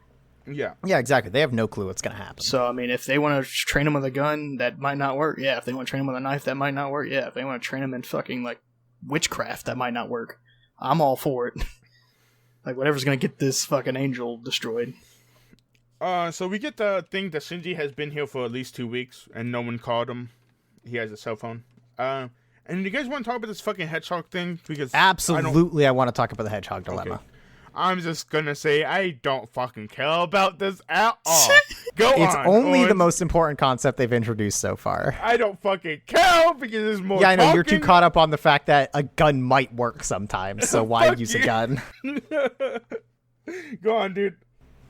So the hedgehog dilemma is basically, hedgehogs, they can get close to each other, but there's the risk that they'll hurt each other by doing so. Or inversely get hurt by doing so. Which, first of all, it's the closest thing we have to a thesis for this show so far. Oh, random question. Can hedgehogs get together? Oh, Yes. Is this a thing? I mean, I don't know. I didn't look up the accuracy of it. No, I've seen hedgehogs fuck before. Okay, but is there a possibility they quill each other? Oh, wait, is that true, Anthony, or you like fucking I'm us? fucking with you. Okay. Because I don't know nothing about fucking hedgehog. I thought you might be the hedgehog expert. but- Regardless of if it's true or not, the point stands. All I want to know about fucking hedgehogs, Owens, okay? Fucking don't give me the fucking what's the point of this or not, okay? All I want to know if hedgehogs can get together or not. All right, well, you can do that on your own time. No, I mean, he is right, though. This is, like, one of the most important themes. Yeah, I mean, I think it's pretty self-explanatory, so I don't want to spend, like, forever talking about it. I just think it's something to keep in mind, and I think it applies to I think it 100% applies to Shinji. It 100%, I think, applies to Rei. Yep. I think we're at like a 50-60 for Masato. And who fucking knows about the others? I'm sure Gendo is in there somewhere. And I know Asuka's going to be in there. We're talking about people I ain't fucking met yet. It's all right. You'll meet her in like a couple episodes. Do you know when she comes in? No, but I think it's pretty soon. Okay. Has to be. It's a short series. Okay, random question. What do you guys think of the fucking uniforms for the girls? Isn't it the same? Yeah, they're just sailor uniforms, dude. Are they sailor uniforms? I think they look weird. They look like hospital uniforms. No, they just look like school uniforms to me. Do they? Okay. Yeah, I mean, like I said, just Hedgehog's dilemma. Totally Shinji's problem. As I alluded to earlier when you were saying, like, life fucked him. And I was like, okay, but also he has people that are trying to, like, be nice to him and he's kind of pushing them away. One person. 2 people. Who's the other one? It's both those kids. What? The film kid and Suzuhara. Toji. Toji. They don't try to get close to Shinji until fucking Shinji saves them. Well, that's because they didn't understand him yet. Well, that's the whole point of Hedgehog's dilemma is, like, they're not going to be close to you because, like, it takes so long to get close to someone who has that Hedgehog's dilemma. Yeah, exactly. And that's kind of what they're trying to implement is, like... Okay. Yeah, I mean, but I just want to mention during that whole time, the teachers going to town accurately Oh, I want to talk depicting about this too. It's Second so good. Impact. And, like, he's talking about, like, we can recover through blood, sweat, and tears. And then everybody's like, you're the pilot! I love how they casually dropped that half of humanity was wiped out by a meteor. Yeah. Ooh, I did not know that. Wait, no, that's Second Impact. Yeah, that was the Second Impact. Exactly. He's like, oh, it dropped on, like, the polar ice caps and it fucked up all the sea levels and, like, half of humanity is dead. And they just kind of let that float away. Hold on, am I not thinking this correctly? No, you're talking about the exact same part. The teacher says it. Yeah, Anthony wasn't paying attention to the teacher either. Oh, you weren't paying attention to the teacher? No, he wasn't. He was worried about the other Bro, I'm students. trying to learn. No, hold on. Okay, never mind. I'm with that class president. Y'all shut the fuck up and listen to this guy. Oh my Never mind. God. I'm not going to say what I thought it was. Uh-huh. No, what? Right. Because I truly thought that the impact that destroyed the dinosaurs was called the Second Impact. Oh, okay. Okay. So I thought he was just going through history. What did you think the first impact was? I don't know. 'Cause Okay. I never heard of anything. I just thought that that's what they called the second one. Fair enough. Yeah, but I just googled Second Impact, and it is a global cataclysm in which occurred on September 13th. And I looked down, and it was the Second Impact was the EVA wiki, and I was like, oh, okay, that's why. You look at Second Impact. It occurred on September 13th, 2006. Yeah, that's all 2000. Wait, hold on. I was like, first of all, I don't remember that. Yeah. Yeah, so another thing, like, there's another Angel, only 3 weeks, which, is a big deal, because there was 15 years between the last two. Yeah, so clearly something's going on. Yeah, we get the sense that things are ramping up. Condition 1, baby. What's up? Oh, Every yes, time they always say Condition 1 when they're about to get attacked. Like, they don't say to the battle stations. They say Condition 1. Oh, yeah, okay, I get you. That's cool. You guys forgot to talk about that one fucking kid that beat up Shinji. Toji. Before. Yeah, no, I kind of mentioned. I mean, Yeah, I think it's. I need him to be more important, because if not, they're giving him way too much fucking screen time. I was just saying, I was bored throughout this entire episode. I was pretty bored. Like, he punched him, and then I was like, yeah, that checks out. I understand why he did it. Doesn't matter to me any. Yeah. But, yeah, then he fights the Angel. Those two kids sneak out to watch. His dad's not even fucking watching. Nah, who cares? Fuck that guy. Shinji almost gets knocked onto him, and then, he's given... Masato basically deputizes them so they can be let inside the EVA. That's a good word, yeah. No one's allowed into the thing. I don't care. Let them in. It's like, I'm giving you clearance. I was just saying, you guys, this is a fight against humanity. Yeah, let's worry about 2 fucking kids, right? Yes. No, fuck this, dude. From the very beginning, dude, like, these people have been assholes, and the 2 kids show up, and they're like, okay, bring them in. I mean, it's not gonna fuck up the Eva. No, Masato wait, said bring them in. Only Masato says bring them in. Ritsuko said to leave them. This was a decision by Shinji and Masato. And it basically gives, Shinji the reason to fight, because they're like, yo, Shinji, get out of there. And he's like, nah, fuck this. I'm taking this dude down. I mean, in his Shinji sort of way. Which is a lot of screaming. This was the most confusing part of this entire series for me. To me, something breaks in Shinji's head. At this point, something breaks. And I'm like, okay, this is not a sane kid anymore. Like, his head is completely broken at this point. Don't the kids tell him not to run away? Or does Masato tell him not to? Someone tells him not to run away. Oh, so is he saying don't run away to himself? Maybe. I just know everyone else is like... I don't think the kids had an input, because they don't know what the fuck's going on. Right. I think everyone else was telling him, like, you have 3.5 minutes or whatever, get back. Right, and he probably starts saying, like, don't run away. Wasn't he told don't run away by Masato in an earlier episode? If it is, that would make sense. I just don't recall. I don't recall it either. But Jesus Christ, this man is not psychologically stable enough to be in a fucking mech. Well, apparently he's the only one. So... Holy God. I think at this scene, the fucking plug is unplugged.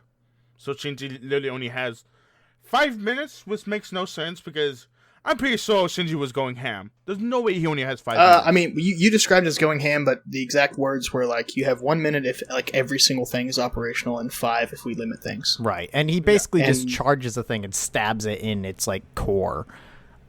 Yeah, he was only using a knife. Then they both just shut down. Progressive knife. Yeah, they called it a progressive knife, yep. Yeah. I just love how this thing looks. It just looks badass, and it's a fucking knife. $20 progressive knife becomes a sword at some point. I don't know if they'll... It's called progressive knife. Does he have to find it in the chest somewhere? No, it just turns into a sword because it's progressive. Guaranteed it becomes bigger and probably a sword. I don't know. I don't see Evangelion with big giant swords, but I might be completely wrong in this one. I think I am, but I like knives. Knives are cool. I mean, swords are fucking awesome too, you guys. This is... I think, is this the part where he screams, right? Yeah, he just stabs it and is screaming the entire time. Yeah, he loses it. If this is the scream I'm thinking about, I was taken aback by the voice actor. I'm watching the dub. Uh-huh. Okay. I've heard he does a great job. Or they do a great job, that motherfucker. Holy shit, that scream, like, I was like, okay, he's anime screaming. And then, like, he brings it to another octave for, like, a solid 2 seconds. And I'm like, Jesus Christ, this man is crazy. I guess just to... Worth calling out, the Netflix voice actor for Shinji is non-binary. I'm going to forget that, and I'm going to apologize, but I will try my best. But to me, Shinji's scream is not an anime scream. My own, it's literally like a cicada scream. Oh yeah, I mean, in my opinion, yes. There's no. Yeah. It was not. It didn't seem like. I say anime scream because it was animated. I know I misused that already, but like it wasn't like a Goku yell. Yeah, it's not. I mean, he's not powering up. This was like a fucking. He's having a scream. psychotic break. Yes, Yeah. this was insanity coming out, and they did a fucking amazing job. Okay, that's all I have for episode 3, you guys. Yeah, same. Hedgehog's Dilemma. Think about it. I want to mention, like, after episode 1, I would have, even if I wasn't watching this, I would have begrudgingly watched episode 2. After episode 2, I might have stopped. But after episode 3, I think I would have kept going. I was just saying, guys, I would have stopped any of these episodes. This is not the show for me. I mean, I'm not like in love with it. But again, like I said at the top, like this is the most I've thought about Evangelion in the past. Like people have been talking about it forever, but I've never really thought about it. Now that I'm thinking about it and like understanding why and how it's so important, I'm very, very curious to see how it plays out, even if it's not something I end up liking that much. Anyway, so episode 4, Rain After Running Away. Rain After Running Away and Hedgehog's Dilemma. This is the only solo written episode by Akio Satsukawa. The rest are co-written by Hideaki Anno, like I already said, but worth reiterating. What I want to mention, we saw it in episode 3, but I didn't bring it up. But get a bed. Huh? Masato needs to get a goddamn bed. Wait, what? She has no, like, she's sleeping on the ground. Yeah, that tracks. You know, it may be like Japanese, a right, Anthony? Is that a thing? Yeah. They don't have bed frames? Oh, No. yeah, no, Monkey's right. Oh, my bad. Yeah, they sleep on the ground. They have like cushions, like. But why though? Like it's a bedroll. Have That's y'all how they ever been sleep. in a Tempur-Pedic before? Let me explain this in a way Anthony can understand. If she buys a bed frame, how's she gonna get that much beer? Okay. Okay. Somehow I relate to that. Alright, well, I apologize. Have we not seen? Has both the shows we've watched have people had beds in them? Pretty sure Perfect Blue, she had a bed frame. Yeah, I don't know. It's a weird. I don't think it's universal, but yeah, there's definitely a thing of Japanese people basically will sleep on like tiny mattresses that are just straight on the floor. Okay. Also, my mattress is on the floor, so go fuck yourself. Dude, go get you a bed frame. Why? It does nothing for you. Storage. What? I don't care. I do just want to call out, it's a very minute detail. I rewound it like 3 times to make sure it was what I was seeing. On the little hanger that says Shinji's room, I'm pretty sure the bottom left character, my hiragana is very rusty, so I don't remember what it was. But like the little dot, I believe, was a heart. You know how sometimes people like heart their eyes instead of dot them? Yeah. I'm pretty sure it was written that way, so that weird like circle that they would Masato put a heart on there? Yeah. Yeah. I'm just saying Shinji's what you call it, his sign does not match Shinji whatsoever. I just think it's hilarious. It's just a part. Oh, Masato probably made it. Yeah, I just think it's funny. It doesn't match him at all. Oh yeah. Oh my god, that's just fucking hilarious if I can slightly skip ahead. Nope, because I want to say that Shinji runs away, and also I would like to say Shinji running away. It's too late for you to run away, Shinji. You should have done that at the fucking beginning. You're in the shit now. There's no way you can get out of this. Although he kind of does get out of this, but almost. But that's beside the point. Okay, now you can talk about whatever you want. Oh no, it's actually part of that. Okay. I literally, like, we just talked about me not knowing about Japanese culture in terms of beds, and the next sentence I had was, I don't know much about Japanese culture, but isn't he supposed to grope the schoolgirls on the subway? No, they have separate trains now. Okay, that makes sense. Actually, a lot of countries have separate trains because people are fucking disgusting. Yeah, no, it's just an introspect. The only thing I've ever seen about Japanese subways was 2 things. 1, they are fucking crowded as shit, and 2, during pornography, someone gets groped. Yeah, unfortunately, that's real life. God, that sucks. Yeah, it's really I really thought awful. that was just fucking... No, it's really, really bad, dude. Well, everyone knows I'm a deviant now. Oh, so we talking about the what's it called? So Shinji runs away and he's in the movie theater and he watches that couple. My gosh, Shinji's thirsty. He really wants somebody. Yeah, that was really interesting because like he's there and he has that like anime my eyes glazed over monocolor thing that they do to show someone like I mean think back to Perfect Blue, that dead eye shot. He basically had the same look. Yeah, well, he was like, when I do his motorboating. No. It's when they start like getting into it. That's when his eyes return to normal. Oh, I see. He was so either entranced in thought or so focused on them that he's just like... No, I think he was... Because he was on the train for a long time, too. He was just, like, fucking inside. done. He was just drifting. Yeah. And then he sees that, and he gets weird. Yeah, I do love it when they do dead eyes on animes. Like, anytime an anime does have a dead eye moment, I'm like, this is always well done. Like, I can't think of any time when they do a bad dead eye thing. But I just like it. And to be fair, we just saw him go insane last episode. Yeah. Yeah. And we were kind of led to believe up until then that, he probably has issues, but, like, that showed to me the severity of some of his shit is like, holy fuck, he just lost it. All I want to say is this vocabulary, okay? Senji wants some nookie. That's all I want to say. Now you guys can talk. He wants some nookie. Yeah. That is 15 seconds of my life I'll never get back. Yeah. I think the most important scene in this episode is they do the flashback to after the fight with Masato and Shinji. And Shinji is actually kind of giving some attitude.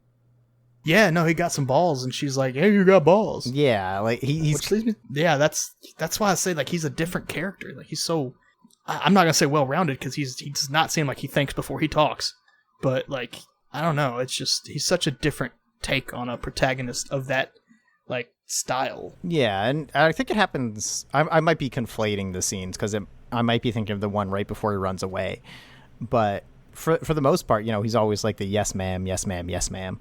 And then suddenly, it seems like for almost the first time in the series, he thinks for himself. Yeah.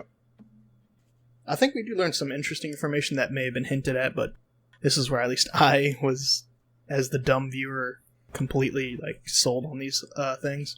Like, first of all, I do want to mention there are some beautiful cuts when he's running away. Mm-hmm. Yes. Nice little countryside, but we also get like 14 is the age of all pilots. Like, it has to be. Yeah, they do discuss that. That's distinctly mentioned. And then they are looking for the fourth children. Yeah.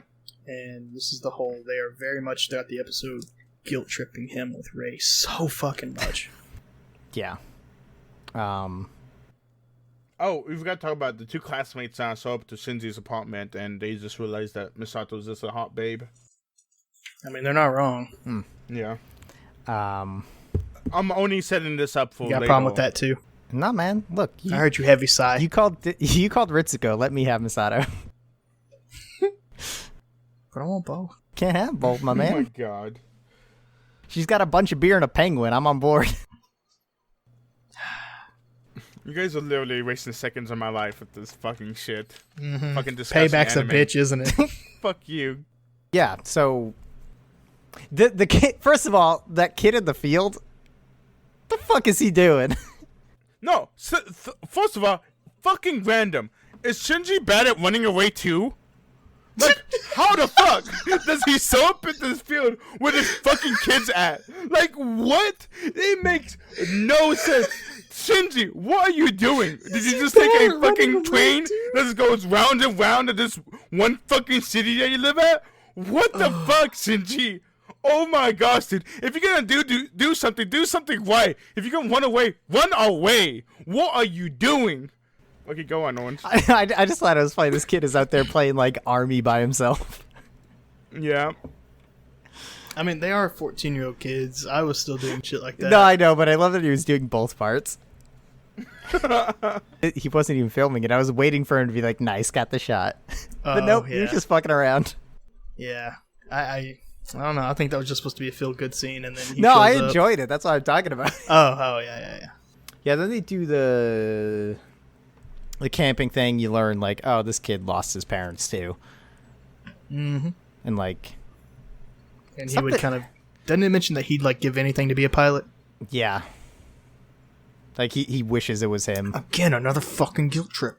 Although his isn't as but deliberate. I don't think this is meant for Shinji.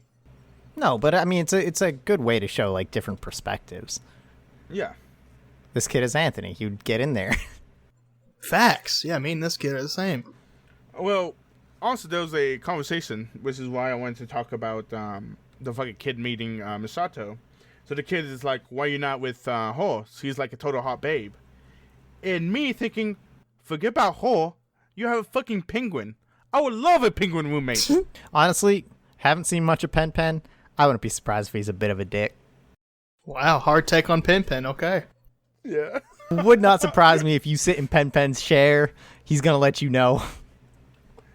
Remember when you was talking about this about Iron and how much you was wrong about that? Yeah, I think this is Pen Pen. Oh, I never had anything against Iron. I was just defending my girl Faye. Okay. Pen Pen's got a mean look. All I'm saying. He's an emperor penguin.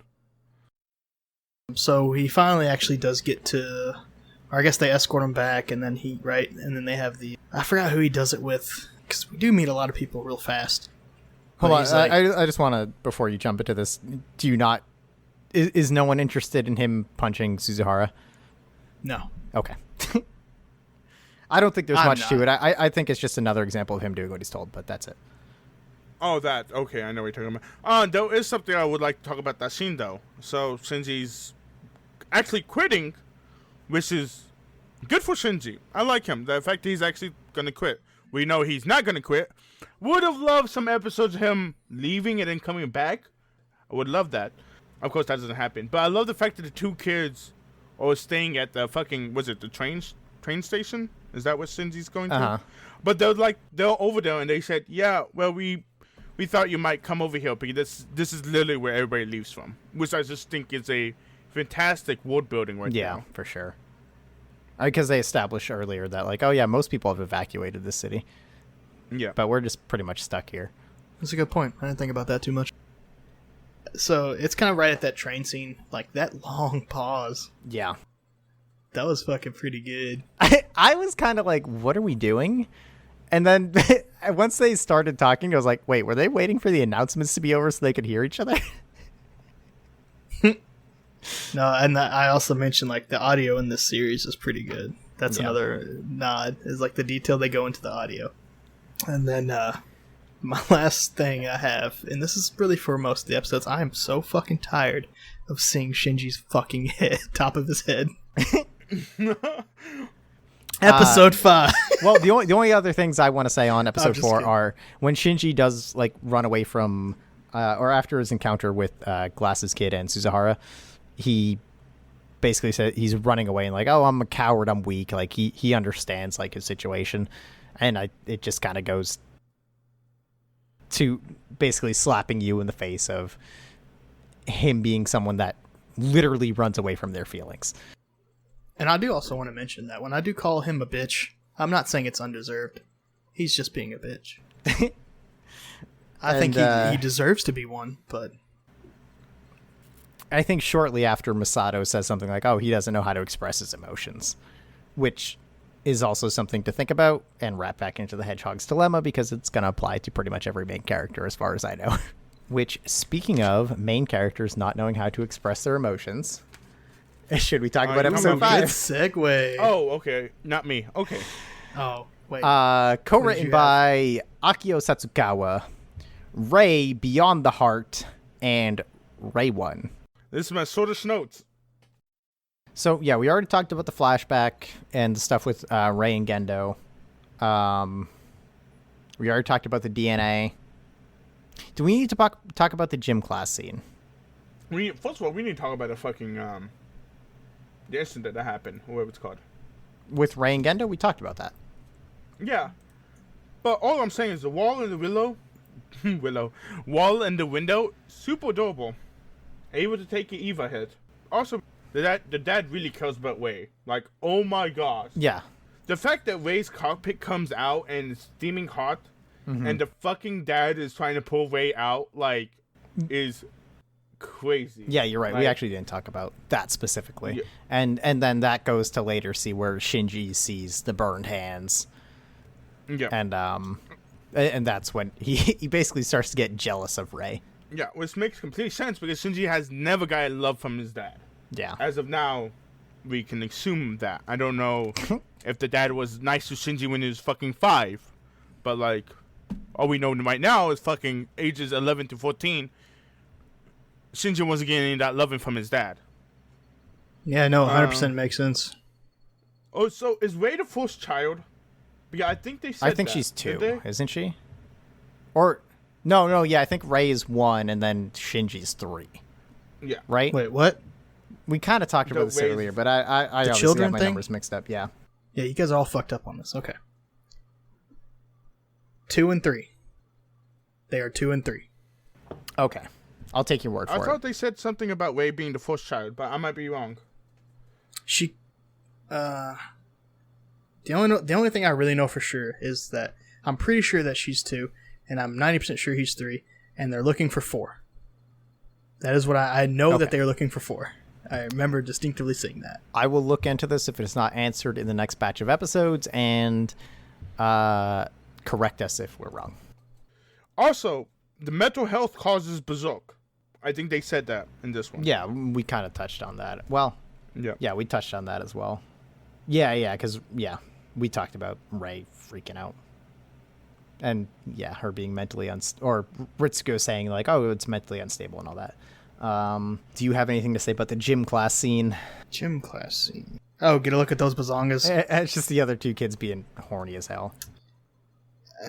Not really. I think it's just a reminder that, hey, these are 14-year-olds we're talking about. The only thing I would say about that scene is Shinji.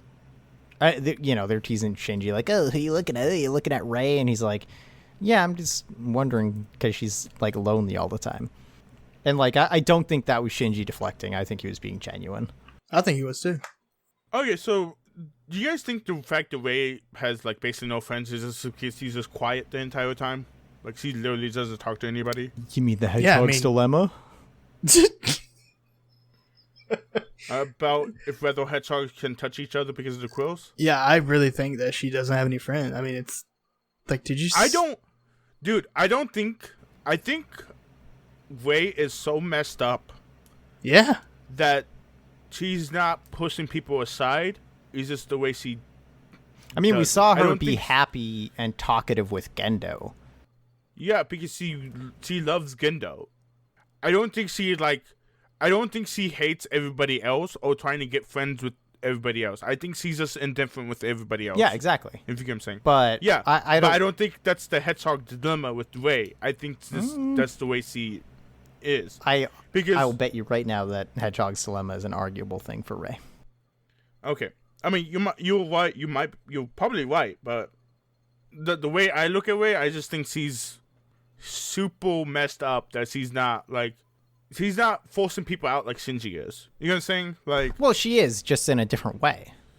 okay, She's where not Shinji's doing it actively, she's doing it passively. right, but by Shinji saying basically doing. Shinji doesn't reveal his real emotions, and sometimes he'll be basically like, "Hey, get away from me," where Rei just doesn't give you anything. She just walks past you. It's the same thing, just different tactics. but the point is I'm trying to make is that I don't think she's like making the choice. I just think she's indifferent with everybody else except her savior, which is the dad. Well, I mean, you could argue, is anyone ever really making the choice? Yes, I'm arguing it. Really, you think Shinji wants to keep people out? You think Shinji doesn't yeah. want to connect with people? 100%. Because look, the last person he connects with someone left him for 3 fucking years. Right, but do you So think he doesn't want to be hurt. That's literally why people don't want people. Right. Okay. yeah, I'm pretty sure Shinji's doing it, dude. I don't think he's. But do you think he wants it, or do you think You've he's activated doing my it? trap card. I disagree. Clearly he wants it, dude. Do I think he wants it? No, I just don't think he's not mature enough to understand that he's doing it to himself. And you think Rei is different? I don't think, to my knowledge, Ray doesn't think unless Genji not Genji, goddammit. Gendo. Unless Gendo's in the room, I don't think Ray's But why? actively doing fucking anything. I don't know. Because I want the something broke writers. inside I want of the her. writers to tell me. Yeah, I think something like completely broken her. or something I have like that. no opinion Maybe on her. Maybe she was a fucking orphan and was really badly treated until Gendo showed up and he's like, I'll help you out, knowing that she's the fucking first child. And then gives her all this attention that she's been craving for. Second child. It might be that. I don't know. I don't know nothing about Rei. I'm saying that stuff like something breaks and then that's all. I know that Rei and Shinji is gonna, like, they're gonna start talking to each other. I know that's a thing. But as of right now, I think she's just severely messed up. That's the way I look at Rei. I guess my whole point is that so is Shinji, but he's much more active about it in a way that it feels like you're giving him more attention because he's more surface level, and Rei is getting reduced because she's more passive. Yeah, I used those exact verbs or exact adjectives earlier. I agree.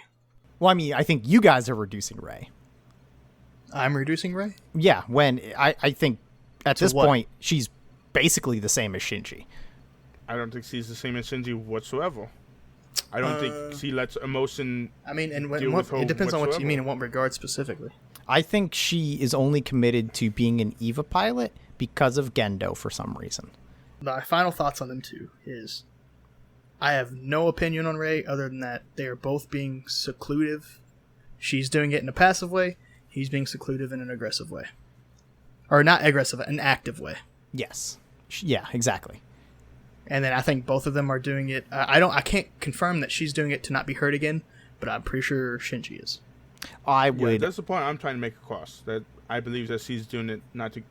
Yeah, I would. Because 100. we don't know enough about her yet. Again, I'm making bets this podcast. I will bet you that she's got abandonment issues too somehow. We talked about the dinner. Talked about Pen drinking beer.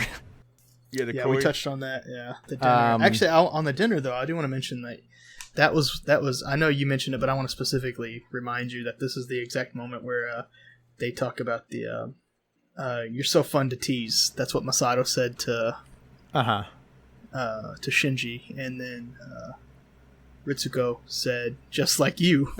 Yeah. She gets a pissed off face. Yeah. Or not a pissed off face, but like, come on, man. Misato, I believe, makes the parallel to Shinji between Rei and Gendo by saying they're both all thumbs at living. All thumbs Yeah, at which is living. really good. They're all thumbs at living.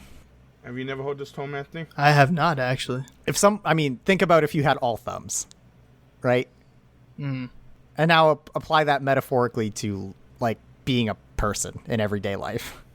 Just be kind of useless. Yeah, you would be fumbling your way through. You'd have no dexterity or tact. You'd kind of suck.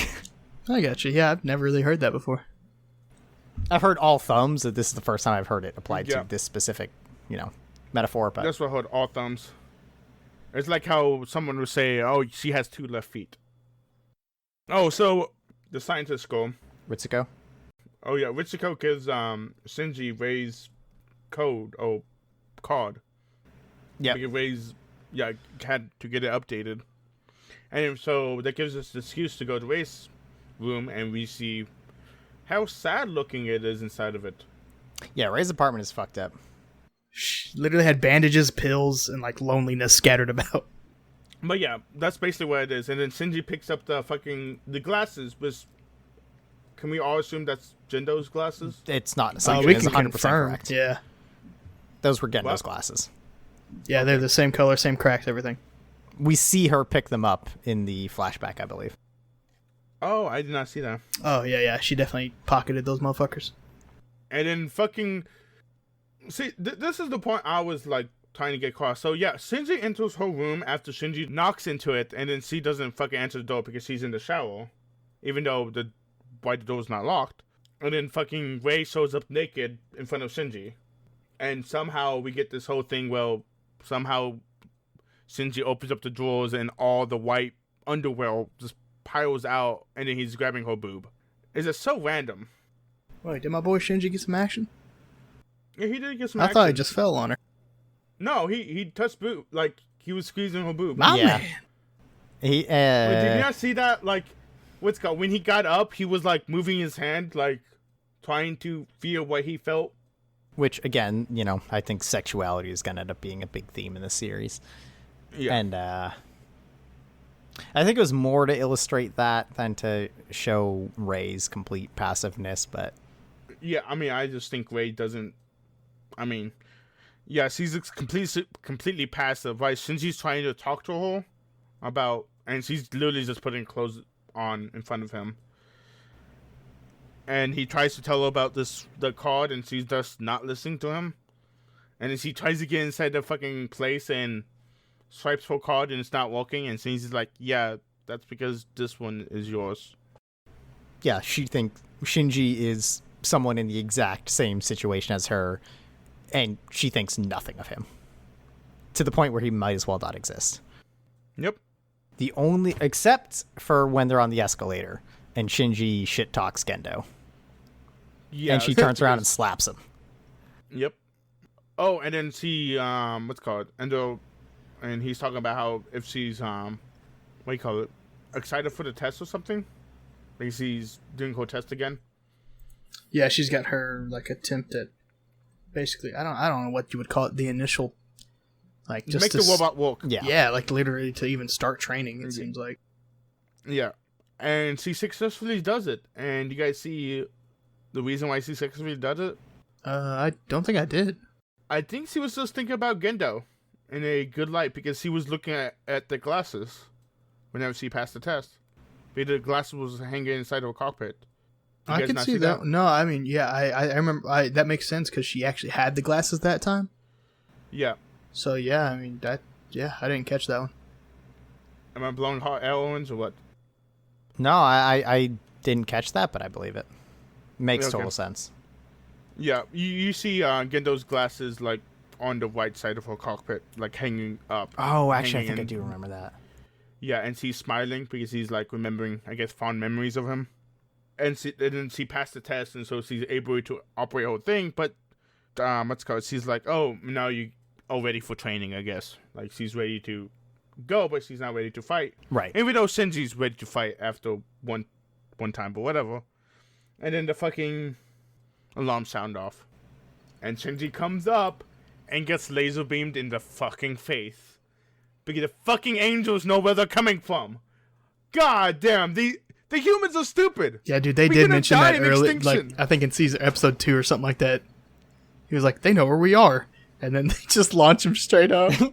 Yeah, no, they're like, oh, the angels are learning, and it's like, oh no, they're not learning. They're checkmating you guys everywhere. It's crazy. Call me crazy, but I think Shinji's gonna win. I don't think Shinji's gonna win. I think Ray's gonna come up and save him. Yeah, You maybe. guys think that? Or Asuka Yeah, could and, show up. I want to No, mention Asuka, this. I don't think Asuka will. I think the dynamic. I kind of hope it's not like what I think it's going to wind up being, but I think I like the dynamic that Shinji's thrown into it and already is like just doing okay, and Ray's had to like kind of, I guess we'll see if it actually happens, but she has to like work for everything she gets. You know what I mean? Yeah, I mean don't think that that's is a gonna happen. very anime thing. I don't know that I think that's where this is going. Because so far he just hops in there and the thing just does it for him, where she actually has to go through how it was supposed to be handled. The only way I see that happening is if Gendo starts to like warm up to Shinji. I think it's. I mean, unless I'm missing something, it's already happening. I'm ready to watch the dynamic of them two, like the natural gifter versus the one who has to actually work for it. Sure. That's, Which I mean, again, that's pretty which clearly again, already welcome to happening. anime, my man. Yeah, I mean, I as long as they don't do it basically, as long as there's a little twist on it, I'm cool with that. I honestly don't know if that's gonna. My prediction is it will not be a thing of strife between them. I have to agree with Owens on that. From what I've seen before, I don't think there's strife between those two. I might be completely wrong though. But I mean, your head's totally in the right place. That's just my read on this series. But does anyone have anything else, or are we done with Okay. Shinji getting blasted by that pyramid? Get fucked, bro. Do you think Shinji's gonna get help or not? 100%. I Ray's think gonna this is come up? Ray's introduction. Yeah. Owens? I mean, I don't know when Asuka comes in. I know Oh it's my soon. I gosh, think dude, it's one of come the on. two. It's not Asuka. Okay. You think that? Okay. So, I think everybody thinks that Shinji's gonna get help. Yes. I think it's gonna be Ray. Paper Plate think it's gonna be Ray. Owens think it could be Ray or Oscar. I know it's gonna be Ray. I think it would be Ray too. Okay, also, Ray's mech or Eva, not that good looking, right? It's a Zaku from Gundam. Oh, okay. Well, fucking Paper Plate doesn't know what that means. Yeah, but this is for all the other people who are cool. Oh, okay, that's it. So yeah, Shinji's mech is pretty awesome. What do you guys think of Eva so far? I think your opinion is well documented, but I guess we can give you the opportunity to expound on it first if you'd like. I'm just really bored with this anime, you guys. Already? That's about it. Yeah, I'm already bored with it. I know it's gonna be good because everybody says it's gonna be good, and I tend to believe everybody, even though Naruto sucks. Had to throw that jab out there, but but I know it's gonna be good. I know I'm gonna like it until the end, and then we're probably gonna watch the end of Evangelion on top of that. But as in the first 5 episodes, I would have dropped at any of these episodes, even after the 5th one. And the 5th one ends with the laser beam, and I would have been okay. Ends with the laser beam. I guess I'm done. So, Orange, what about you? Yeah, I'm intrigued, I think, more so from the perspective of how important this series is rather than how good it is at this point. Yeah, I'm kind of middle of the road on it. I don't think it's bad. I don't think it's great. So I'm very curious to see how it shakes out. And I think I would watch this. If I had gotten 5 episodes in, I would continue to watch this, but be very I'd be on my toes about things. Like, I'm not sold on it yet, but I think intrigued is a good word. I'm interested to see if this is going to get more interesting, because it does have the potential, but we'll see. it's definitely getting more interesting. I know that. Which I'm okay with that, but if it kind of does, if it stays the same throughout the rest of this, then I'll probably have had a dud pick. Anything else you guys want to say? I think I'm good. Next time on My First Anime. Will Monkey ever stop yelling about Shinji? Oh, probably not. Will we ever record one of these in under 2 hours? Hell no. Find out next time on My First Anime.